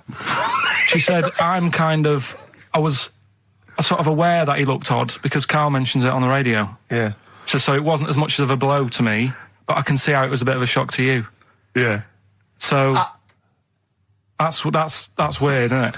Yeah. And that isn't me sort of telling this woman to say anything. That was all happened without anybody else sort of bringing it on. Yeah. Do you know what I mean? Yeah. So... Was it... Sorry, you seem to be relishing this. Was it because of the little balloon story that made you... I honestly, Steve, I wouldn't have told you, but if you're going to start, having a pop... Yeah. Do you know what I mean? I can't just sit here and take it and that. No. I mean... all mates. Yeah, it's just... Yeah. Well, I mean, I was Shame mistaken it's for been Johnny like- Vegas. Steve's got a story about that, if you want to have a go at me. Well, someone just thought you were fat with a beard, which is true. Well, don't have a go at me because he said you look... Well, you started it. No, I didn't. Yeah, you I did. didn't. You were milking it. You were egging him on. I was laughing. You were egging him on. I sort of was. Yeah. But let's not, Oh, it's a good job you've got lots of good mates like Jonathan Ross you can go and hang out with. You don't need other friends, people who've helped you in your career. He's good-looking bloke, isn't he, Jonathan Ross? He's a good-looking fella. Play a record. New single from Evan Dando, that's called It Looks Like You. Out of Time by Blur. Luckily, we're not out of time. Got another hour and 25 to go. So it's not over yet on XFM 104.9. I'm Ricky Gervais, with me Steve Merchant and Karl Pilkington. We've had quite a lot of emails, as ever, Rick. I should just say, because we're very lazy. It's a much listened to show. We're very lazy people, and we rarely reply or read out the emails, but we do... I never read the emails. Absolutely so never I read rely, if I haven't replied to them, or my mail, Steve opens my mail and reads my emails. So if I haven't replied, it's just because he hasn't passed it on to me. Yeah. Okay. But I haven't passed it on to you because I know you'll never reply. Sure. So, I'm just cutting out that. But I just want to say thanks for the emails. We do read some of them, and we do appreciate the fact people send in jokes. I appreciate it. I love it. Yeah, but... as long as I don't have to do anything towards it. Sure, we had an email from Jack. He just said he missed the last 2 weeks' shows. Has he missed anything? Not really. No, it's the same stuff. Same old I rubbish. think last week Karl was having a go at Chinese people not aging well. He had a go at the gays, and he came up with a ludicrous story about a monkey that was impossible. Yeah, So I don't think Jack's missed much. Go on. We've just had an email from the Pringles people. Oh, right. Good, because it's finally started to happen. I hear these stories about people getting given cars and Armani suits and trips abroad, and we haven't had no, but finally people are starting to, realise what we're doing, our impact on society, and we've got a whole box of Pringles sent to us. Not on those little tubes, the proper tubes, the foot-long tubes. Yeah. So...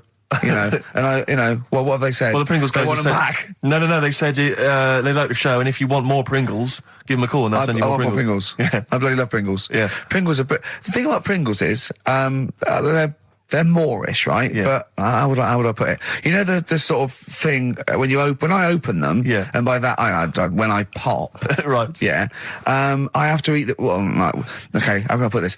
When I pop, I can't stop. What do you mean? I don't... Well, when I pop them open, I can't stop eating them. Right, open. when you pop, you can't stop. Yeah. Yeah. I think that's because of the chemicals.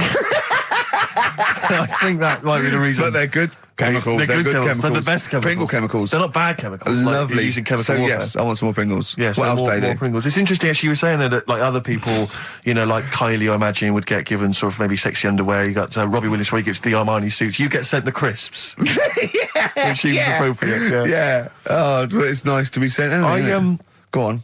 Talking of Pringles, on the Finchley Road tube station, early on my way in. There's a lot of Pringles there, isn't there? Well, I'll tell you a job I don't like. What? I wouldn't want to be doing. The woman, there's a little woman who sits in the little snack stall on Finchley Road station. Yeah. And I don't know how to describe it, really. She is surrounded by snacks. She can't move for snacks. It's Does it look like American Beauty, but with different... not dissimilar to that. Yeah. It's a little hut on the station. And it's like, if you go to the seaside, you can put your head through one of those cardboard cutouts and it looks like you're a big fat person or whatever, and you can have your photo taken. It's like an equivalent of that, but it's just snacks everywhere. She's got bananas up to her chin.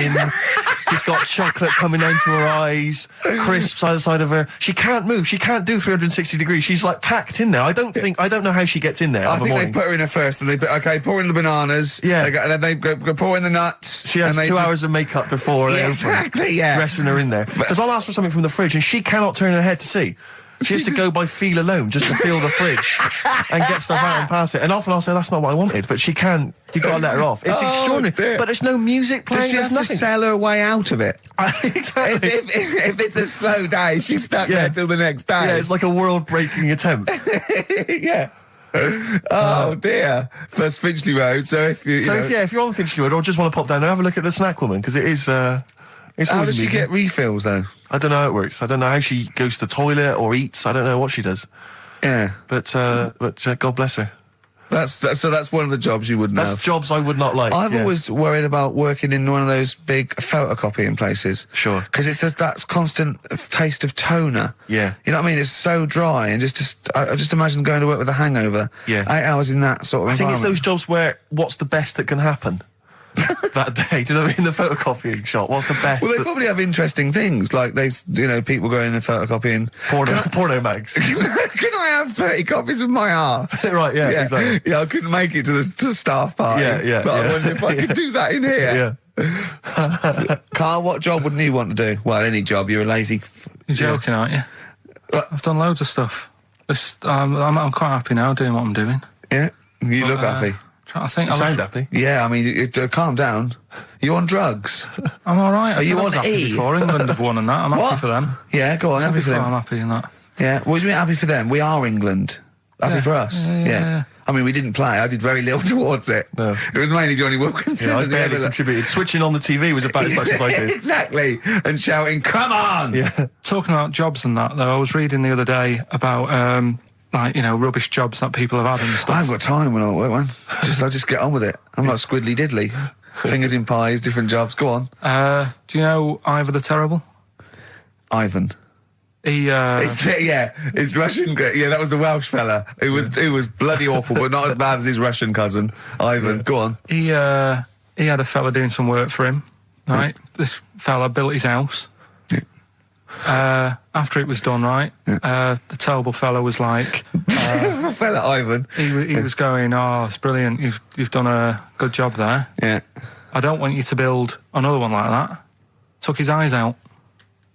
Just stopped him making an house like that. Another Yeah. one. Blimey. That's bad, isn't it? Why didn't he take away his trowel? Then he could have seen, but he couldn't have built a house without a trowel. You can't build a house without a trowel. Yeah. I I suppose he probably later thought that once he'd been nicknamed Ivan the Terrible. Yeah. He thought, why? Because you gouge people's eyes out. Yeah, but I didn't want to build another house. I know, but Take his trowel away. What would I have been then? Ivan the Crafty at most. exactly, yeah. Ivan the Jealous, Ivan the spoilt brat. But Yeah. Gout someone's Terrible eyes. is That bad. is bloody terrible. I'm surprised you're not called Ivan the... Do you know what I mean? Yeah, you're going to get on in history like with Vlad the Impaler. Yeah. He's mainly remembered for impaling people. Yeah, he did a lot of other stuff. Did a load of great charity But work he did. It's The not impaling remembered. is the thing that's really Yeah. gone down in history. When were you reading about Ivan the Terrible? No, it's just or what the Ivor story- the Terrible is the thing you remembered from this informative article. No, it was just little bits like that. Talking about him, there was a thing about someone who worked for that fella who painted the ceiling. Sistine Chapel. Yeah, there was a thing. A woman who worked for him in his house, and I love how you assimilate information when it's just bordering on the academic, or just the interesting and true. It's wonderful. Ivor the Terrible gouged someone's eyes out, built him an house. That fella who painted that ceiling had a woman work for him. Imagine if you wrote that down in an essay. Imagine if you wrote that in a school essay. Well, you'd probably end up with not getting a grade or thinking you turned up to more than you had. Exactly. Anyway, the woman who lived with... Yeah, the woman who lived in a shoe. Go on. yeah, there was this woman who lived with him, and she used to go out and do all this shopping and that. Yeah. But because she couldn't read or write, he used to have to draw everything that he wanted.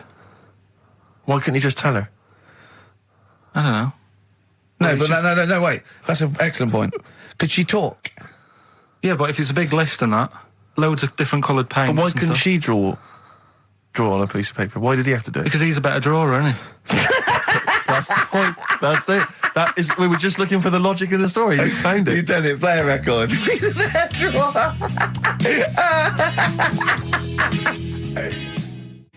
I Don't Owe You Anything by The Smiths on XFM 104.9. I'm Ricky Gervais. With me, Steve Merchant and Karl Pilkington. Karl, over to you. This is the time where we play, well, the world famous quiz, isn't it? Rockbusters, isn't it? Yeah. Which is Blockbusters, but with music. See you later. Cryptic clues and that. Do you want to say? Not really, Steve, not really cryptic, but go on. We've got a number of DVDs to give away, including some teachers' DVDs. We've got a bunch of CDs here, and also Ricky Gervais's live stand-up DVD, Animals, brilliant. which Cool. is not good at all. I really would not encourage people to buy that. It is weak observations, poorly performed. I would recommend The Office Series 2 on DVD. Rubbish That's in still that. I'm available. awful in that. You can actually see me forgetting some of my lines. That's true. Go on. Right then, so cryptic clues. Just an example, might be new. I reckon people will be staying in today because it's raining and that, so might not have heard it before. So, like... or they have and they're not listening. yeah. Well, whatever. Good. You gave up on that, did you? Three. Give us an example of the sort of thing. Jesus. All right, maybe don't. Listen, It's gonna take that long. I'm a broadcaster. Yeah, words are my tool. Go on. All right, forget that. Come on, Baldy. Right, three clues then. Here's the first one. It's a band or an artist. Yeah. Right? I'm going to the northeast. What are you going there for? Good point. Good question. Right? Yeah, if it had been why you're going to the northwest, that's a different matter. Go Going on. to the northeast. What are you going there for? Right. Yeah. S is the initial, so it's a band or an artist it starts with an S, and that's the clue. Right. Second one. She's related to the man in the lamp. Right. That's G. Right. She's related to the man in the lamp. Right. And the third one is the Jamaican fella would love to live there, but it's a little bit pricey. Oh, God, I feel an accent coming That's on. one way you're going to have to think about it with the accent. I imagine. Initials there, DS for that one, right? So the Jamaican fella would love to live there, but, you know, it's a bit dear and that, isn't it? A bit pricey. So, So give us some again quickly. right, the first one, I'm going to the northeast. What are you going there for? That's S. She's related to the man in the lamp, you know. That's G. Changes a and bit. the Jamaican fella would love to live there, but a little bit pricey. Mm-hmm. And Okay. that's DS, so email in or text and that. Ricky.gervais@xfm.co.uk. What's or the text 83XFM. Yeah, what's With that? those prizes. All right, Brilliant. play some ads. Yeah. Steve, is there anything wrong with a bit of old-fashioned rock and roll, yes or no? I do not believe so. Well, then there's Jet, so roll over DJ on XFM 104.9. Who are you? Ricky Gervais, who are you? Steve Merchant. Who's that little bald mank whinging twat over there? Karl Pilkington. Yeah, sure. One and only. All right? Now, Oh, go on. Rick, as you know, there's always junk lying around in this studio, and not all of it is Rockbusters prizes. No. And there's, I've just been flipping Some of through. it's the playlist. Yeah, exactly. And I was just flipping through an old copy of the Guardian Guide from last week. Sure. You know, the little listings thing. Yeah. And, you know, I don't know if people might have seen it. There was a documentary on this week about the transfer of British sitcoms to America. Yeah. And we did an interview for that because I'm remaking the show over in the States. I'm just flicking through and I noticed there's a little write-up about it here. And it says, blah, blah, blah, blah, and it says, quoting me, it says, "We don't care if David Brent becomes a woman," burbles Steve Merchant, eyes bulging with imagined riches. No, my eyes bulge normally. That's not me being greedy, that's you know just that thing me. I did on it when I sort of like rub my fingers together and do that stupid Brent... People take that seriously. I know. Yeah. It's extraordinary. Oh, some people got it, but I think it was something in the paper the next day said Gervais's mannerisms could have been transferred as dollar signs. Well, I was doing it sarcastically. I was doing it like that. I was pretending that I just cared about the money. Yeah. So, irony... You see, people say Americans don't get irony. Most people here don't get irony. Absolutely right. That's why they think this show's rubbish. Yeah, I know. We fooled them. Yeah. We've had the last laugh. We Exactly. think it's really good. Exactly. Karl, come on. Let's have some news. Let's do some proper radio. Have you? All your news comes from Anna Nova, doesn't it? That's What will where Dr. Fox do about now at 2 o'clock? He'd do some amusing news. It's coming up for 2, and here is the news with Karl Pilkington. Well, like I said, it's just headlines and that. I don't bother reading on if I No like point. the headline. And it's all from You get Anna the Nova, story. not from a newspaper or. It's not made up or anything. These No, are real okay then. Well, headlines, let's see. Okay, imagine Trevor McDonald doing this. These are real news headlines. Okay then. Wow, they're real to Karl. Okay, here we go. And here is the news with Karl Pilkington. Bong. Man hid in wardrobe to avoid work. Yeah, good. All right. Bong. Teenager gets stuck in washing machine. Bong. Dutchman has 2 right feet. Bong. Cow hit by train lands on farmer's wife.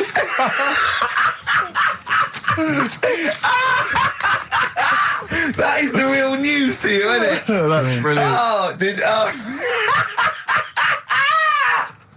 I was just thinking the cow flying through the air. Yeah. And the wife going, oh no. Yeah. Oh dear. Dutchman has 2 right feet. Yeah, he's having some operation or something, and They put the wrong foot on him. he's got 2 right feet or something. Well, maybe it was only a right foot that was available. Good dancer.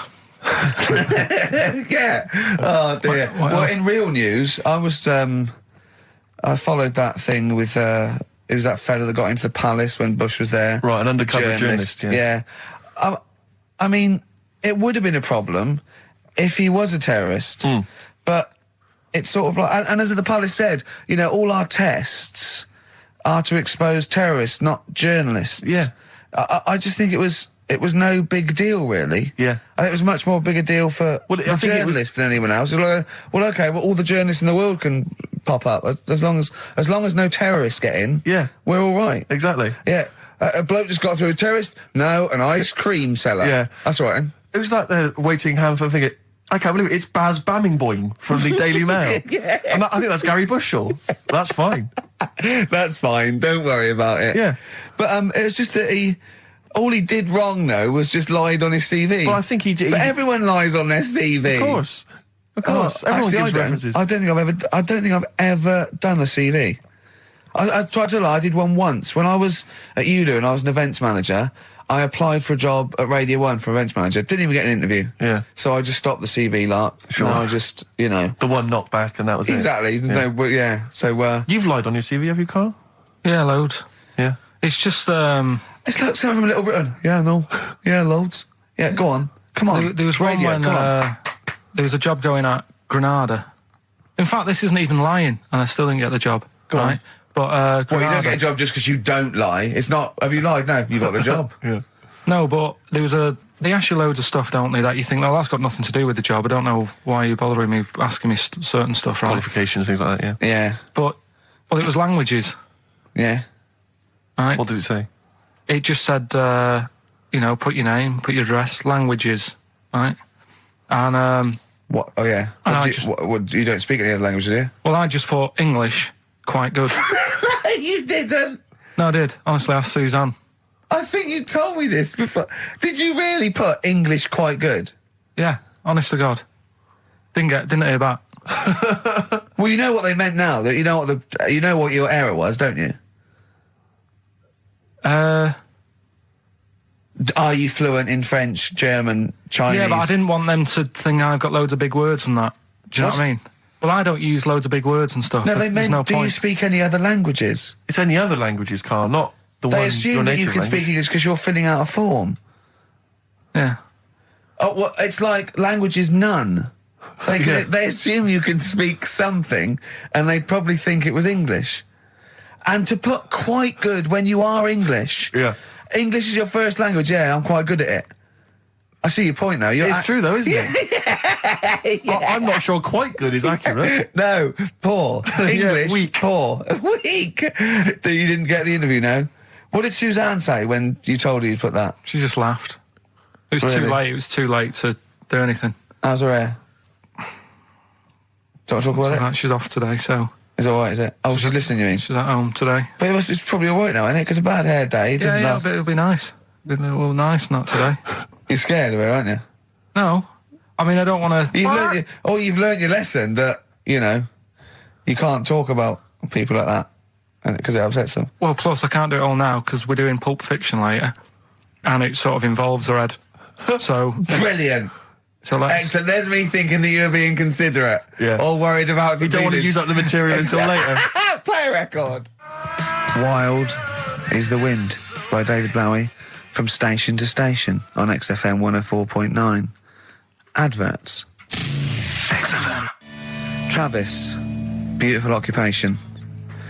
What's the best job you've ever had still, Carl? Talk about occupations. It is still paper round. Is it still the paper round? Yeah. That's ridiculous. No, it was good though. If you look at it, like, you know, what I liked about it, you're your own boss. No, you're not. You're not your own boss. No, the guy who runs news the news agent agent is your boss. All right. But then once you get out and you've got your papers and that, you sort of, you're on your Do own. what you want as long as you about deliver the stuff. papers exactly to the places he said you are in the time he said. Yeah. It's and I did. freedom, isn't it? Any jobs you wouldn't do? Go I've just thought of one that you wouldn't do on. with your sort of mild homophobia. Well, I'm not. Proctologist. What's that? Basically sticking your finger at other people's arses. Right, well, no, I wouldn't do that, no. Why have you got to do that? What do you mean, why have you got to do Well, that? why does anyone need that doing? Because they got to look if they've got an arse-ache or something. Which trainee doctor makes that their speciality? Do you know what I mean? That must be, right, we got a place for proctologists, and it's you, Meadows. You came last. Oh, seriously, what? I'm not the arse doctor, am I? Yeah, you came last. Oh, I'm a bum GP. I can't believe it. Yeah, you got to, oh, I can't believe this. Yeah. That must be it, mustn't it? Well, presumably Or- no one would choose it. No one would purely, if they can have the brain surgery. Well, heart. what if you were brilliant but you were shy? You couldn't look people in the face. Yeah. You could you could do anything you want. No, I just don't want to look at them. I just want to do their asses. Yeah. Really? Just want to do the asses. Yeah. Yeah. Look at Carl's face. You didn't know there was such a thing as an arse doctor, did you? No, not really. Specialised, he does nothing all day but that. Well, he probably has a sandwich about 1 o'clock. Yeah. Washes his hands. What do you mean he does nothing all day but that? You don't say that about a brain surgeon or thoracic surgeon, do you? No, but that all day. That's not good, is it? I love the fact that I can blow his mind with just things that people take for granted. A dentist just looks in mouths all day. Yeah, but that's a bum What? job, that. Bum job. Just think of that. Oh. So what do you need to know then there? It's a lot to know.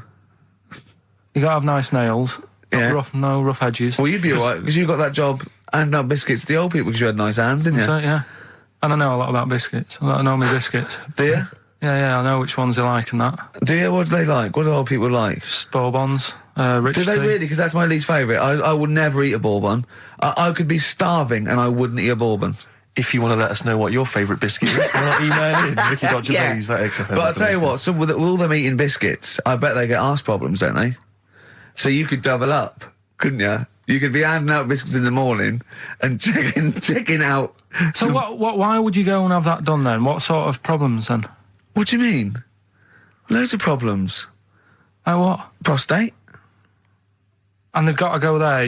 They have to like have a little, you know. Well, problem. there was that. I told you that story. That bloke.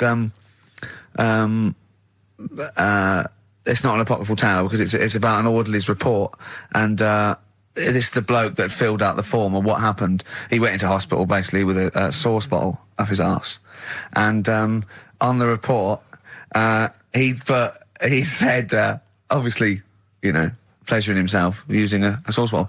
And on the report he said that he'd been shopping at Safeways and he'd come in with his shopping and he'd forgot his key, so he'd put his bags down on the step, right?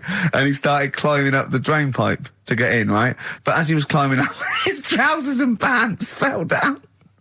He slipped and fell, and the sauce bottle went up his arse. And the orderly said this story would be somewhat believable if Safeway sold their sauce bottles with condoms already attached. That's like a game of Kaplunk. So he I love that he put a condom on it. I wonder if that was so he didn't want to get an infection from it, or he wanted to use it on his chips later. So waste not, want not. Talking of arse, Yeah. Blockbusters.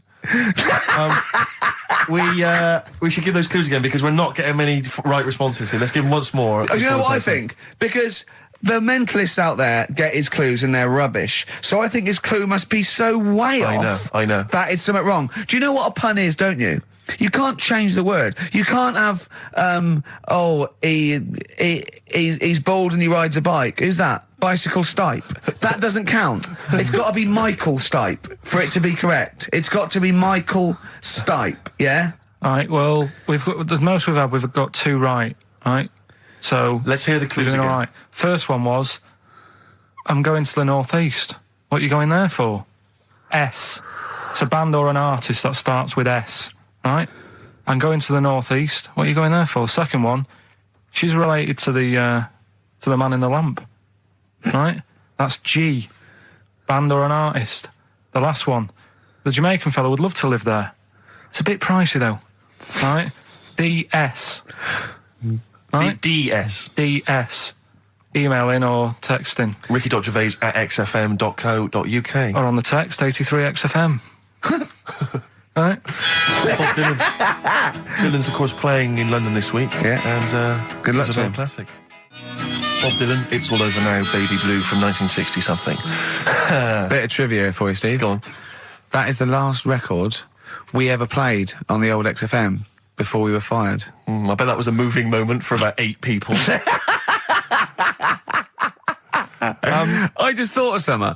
You know that thing we did about, they said that we just cared about the money, selling it to America? Yeah. If we cared about money, Yeah. would we be here now? Do you know what I mean? I know. I think this proves that we don't do things for the money. Exactly. Jesus. All right, Carl? Couple of emails. Monkey Matt's emailed us. Who? Monkey Matt. Oh, Matty, yeah, go on. Yeah. He says... How's the Monster? He's all right. He says, Carl has missed a cracking headline from the Sport. Hide-and-seek champion found dead in cupboard. I hope it's real. I don't know if it is. I doubt it. Just looking through some of the news stories that Carl did make it into Carl's news roundup. Yeah. Just this one you might be interested in. Headline, woman says partner ran off to become vampire. Yeah. And it says a young mother says her partner has dumped her to become a vampire. Rebecca Roberts from Somerset says Matthew Barrett fell for a blood-worshipping woman in a US cult. The 23-year-old mother says he began shaving all his body hair, dressed in black, and used Rebecca's lipstick to redden his eyes. Rebecca caught him performing weird blood rituals in front of his computer at night, cutting himself to prove commitment. She said, I thought it was just a hobby. Everyone's got a right to one. I was pleased he'd found an interest. Brilliant. This is apparently from The Sun. Apparently he's left. He's gone to America. He's living in this Ohio-based cult. But it's the last bit where she's been asked whether or not, if he came back, would she take him back? Sure. And this is where I wonder if the journalist, you know how journalists are supposed to just report the news, be objective. Yeah. I wonder if maybe the journalist here has maybe had some interference. Made the quote better for them than... Go on. Because it says, I never thought this would take over his life. Now, if he came back, I'd say fangs, but no fangs. Oh, dear! I can't believe. Imagine you're the woman, Rick. Okay. And I've come round. You're the to you. journalist. I'm the journalist, and I've come Okay. in and I've said, okay, I read about this. All I have to do is not say that thing. You've come. I understand you're obviously quite upset. Your husband's gone gutted. off. If he came back, would you take him back? Definitely not. Right. What would you say to him then if he came Just back? get lost. Right, but I'm really pissed off with you. Would you perhaps say something a bit more pithy?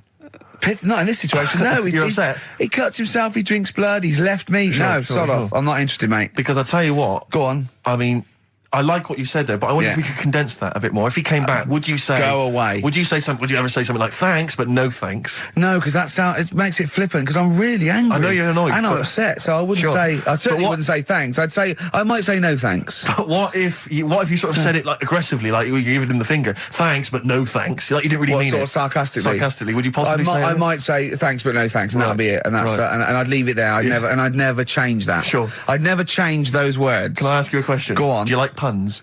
Hate them. Right. I don't like It's Countdown. interesting. I don't like QI. I don't like any of those posh Cambridge, Oxford types. I hate puns. If you had to say thanks, but no thanks in the form of a pun, what would you maybe say? I wouldn't. I never would. Right. I'd say thanks, but no thanks. I would. I mean, I feel embarrassed that I'd even say that because I don't think I would even say thanks, but no thanks. Okay. But if I did go that far, I'd leave it there. Sure. So, have you ever noticed, as I have, Go on. the similarity between the word thanks and fangs. Not really. It's very similar. Not Fangs, really. fangs, F-T-H, there's a K. Fangs very much. G. It's A and S. Well, the A, the N and the S, but that's about it. Would you agree it sounds marginally similar? Yeah, sort Is it of. possible you might one day say fangs but no fangs? I wouldn't know. Right. I could put that though, could I? But don't say I said it. Right. I mean, yeah. Fangs but no fangs. Yeah. This is the thing. Just if you ever read an article in The Sun, The Mirror, anything, do not believe it. Really seriously question and query it, because If it ends with fangs, no if fangs. it ends with a pun, almost certainly they never said it. Feeder. Do you know what? I'm annoyed at now, right? We've got another ad break coming up. How many ad breaks have we had in this show? I know. Carl, how many ad breaks have we had in this It's show? only about 3 or 4 an hour. 3 or 4 an hour, so about 3 minutes. So 20 minutes. 20 minutes is wasted on shite. I mean, apart from the stuff we talk Well, about. it's funny you should say that, because someone said to me last week that they felt that there were more adverts now on the show than there used to be. Are there more adverts Rick, in this I think, show? though, I think, just checking some of the emails, I think that's because people are requesting them. They find them more entertaining than what we're giving them. But can't we sort this Well, out? don't go on about it. No, can't we though? Why can't we have less? Why have we got so many? Is it? It happens, doesn't it? Well, no. You can't listen to radio in after every record. It's bad enough trying to keep them listening with the rubbish we come out with. Yeah, we've got Rockbusters here. Let's get them back. Right? Right, Come on then. it's, Right, has anyone got all three? No. No, right, okay. So there's some. I'm going to ban Rockbusters.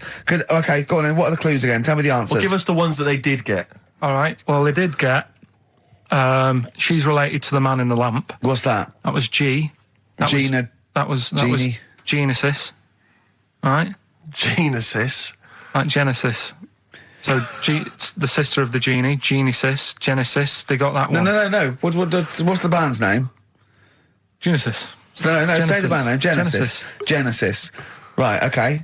Well, I don't get it, because Genie is just nothing like that. Well, they did, so don't worry about it. Stop worrying about the ads, stop worrying about that, all right? The third one was, the Jamaican fella would love to live there. Go on. But it's a little bit pricey, Go on. right? That What was the initial? DS. Deer Streets. What? Right? It's a dear street to live on. Deer Streets. Oh, yeah, I haven't heard of them. But what are they, a band? That's Dire Straits. No, it's not Dire Straits! It's not Dire Straits! I'll say- Deer Streets. The Jamaican fella. Go would on, love to live go on, there. make it sound like that. Like Deer Streets. Deer Streets. Do Dire it again. No, Straits. it's still not. Keep going. I haven't got it yet. Go on. Deer Streets. Deer Streets. They got that one as well, so...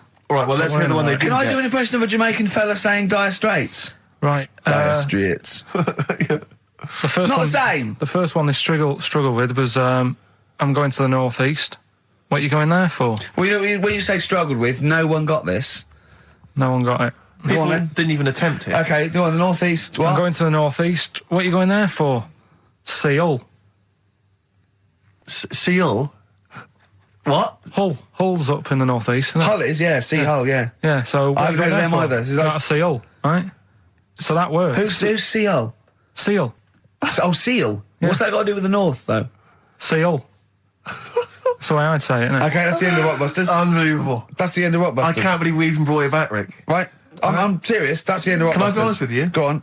I'd love to hear some adverts now instead of that. Well, hang on So a would minute. I. Adverts are better than that. I'm just saying Laura. Doesn't matter. Laura's the Fine. one with... Well done, Laura. Right? She Well only done, got two, Laura. but we'll give her that. Yeah, just play the So, ads. I'm actually looking forward to the ads. Really looking forward to it. I hope there's a phone. Black Rebel Motorcycle Club. We're all in love on XFM 104.9. Sorry about Rockbusters. That's the end of it, definitely, because it was dreadful. Do you know what I mean? It's not. Do you know what I mean, Steve? Yeah. It's quite funny, but that was awful. I mean, we've apologised for that quiz so many times. I know. We've given it. I think it's two People like comebacks. it though, don't they? No, they People don't like it. They don't like it because do it's like it, they that's love it. too. That's people. No. That's the end of that. Less adverts next week. Sort that out. Yeah. Because it's awful. 20 minutes of adverts. Do you know what I mean? It's not what people listen for. So, right, redeem yourself. Have you got the film thing you're in? Right, yeah, I'm in a film. It's Pulp Fiction this week. Right. Right. Changed it a little bit, tweaked the storyline a little bit. Okay. It's just To make it better, yeah. It's just do you know I've talked about Suzanne's hair and that, Yeah. about when she got it cut, didn't like it and that. Yeah. So it's sort of about that. Listen to it. There'll be a question at the end. You can win some good stuff. Yeah, well... Right?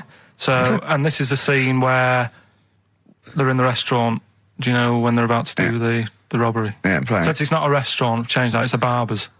Right. All right? Okay. All right. There you go then. Is there going to be a question after this? Yeah. Say that. Okay. Right. Girlfriend came in here earlier. Had a haircut. I'm not happy with it. Look at the state of that. Well, don't laugh. Yeah. I mean, I don't want to cause any fuss, but just want you to sort it out. Afraid I can't do that. Well, you can do that because it looks a mess. Look, my friend, this is just where you and I differ. Well, you've got to do something because look at it.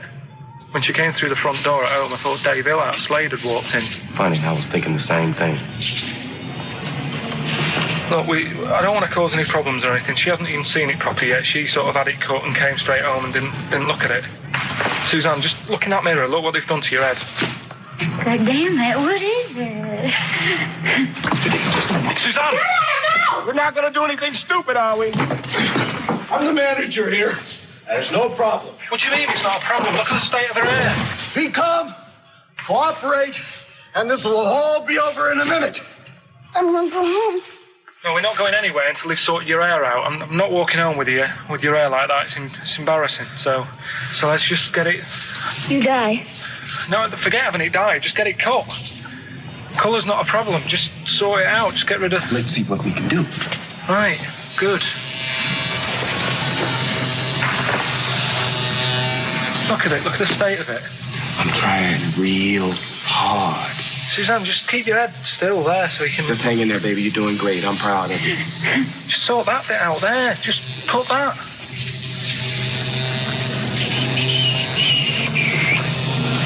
My barber says I've got the hair of a Chinaman. Have you heard that before?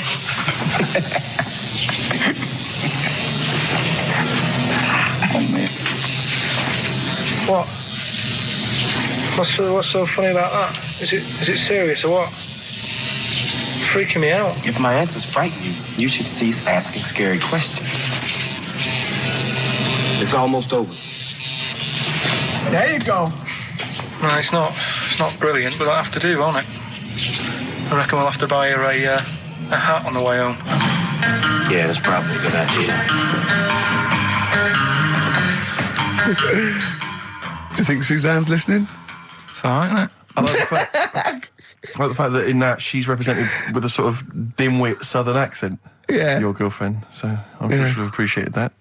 All right, It was nice, yeah. It was a nice... I don't know what kind of copyright infringements that has made.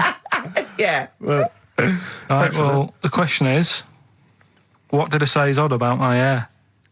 odd about your hair? Yeah. Yeah. Oh, well, All yeah. right. Fans of the show will know that already, I'm sure. Yeah, so email in, ricky.gervais@xfm.co.uk or, just email, actually. Yeah.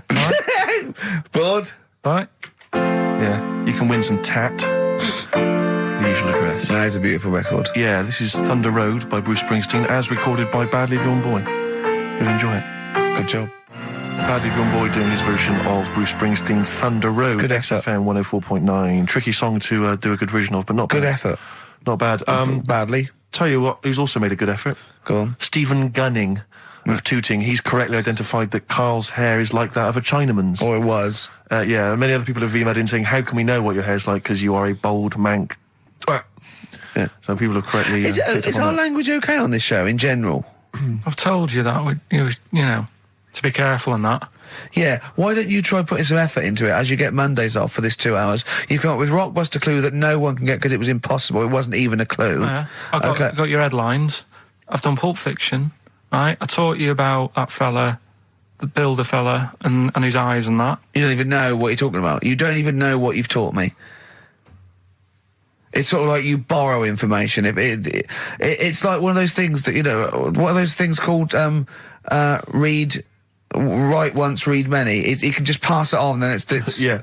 one of those CDs you can just play once. Well, it struck me that when- is you and information. It goes in. If you tell someone once, it's like you've lost it. It's like passed the parcel with knowledge. It's gone now. You don't even remember what you told me. Like a chain letter. What? You mean chain letter, don't you? Shut up. it struck me when we were listening to his phone call to you at the very beginning of the show. I don't know if you might have missed that, but basically there was a message that Carl left for Ricky. But about halfway through that message, there was the feeling, I don't know if you noticed, but like the words started to fall apart. It was like he wasn't going to make it. Every time Carl opens his mouth, it's the equivalent of walking across one of those rickety bridges in Indiana Jones. That you might not make it to the other side. I know, yeah. Oh, look at him. Anyway, we've had a few laughs and we've had a few insults. Yeah, but, so we'll try and sort of really, honestly, I'll try and sort out something else as opposed to Rockbusters next week. Less adverts, I think. Ideally. What else? Better chat, better music, better presenters. No, come on. They got rid of Monkey News. What's it? Oh, no, is there no Monkey News? No, it's gone on this week. Don't talk. There must be some Monkey News. It's not like it's real news. You tell us stories about chimps from the 18th century. It's not. Don't give me nothing happened this week. You just didn't look at the internet. Did look. And there's no news. Nothing happened. There was one little bit of Monkey News about how you can now buy tea that's been picked by little chimps because it tastes good. Right. That's what they're saying. Right. Why does it taste good? What do they do to it? I don't know. It just annoyed me. Is it those chimps from the PG Tips Act? Well, that's the annoying Are they thing. dressed up, having funny conversations? Well, like that's in a the house thing. somewhere? Everyone made a fuss about, that's cruel making them pick a piano up. Yeah. If I was a chimp, I know what job I'd prefer. Sure. Do you know what I mean? Doing removals rather than standing in a field picking tea and that. Yeah. I love the fact that he probably thought that was a documentary. Yeah. He thought it was a trailer for a Channel 4 programme. All right, we'll be back next I've week. got a little treat for them. Right, that winner of the DVD, watch the behind-the-scenes footage because you see Carl's little round head. So they're enjoying that. Who won that, by the way?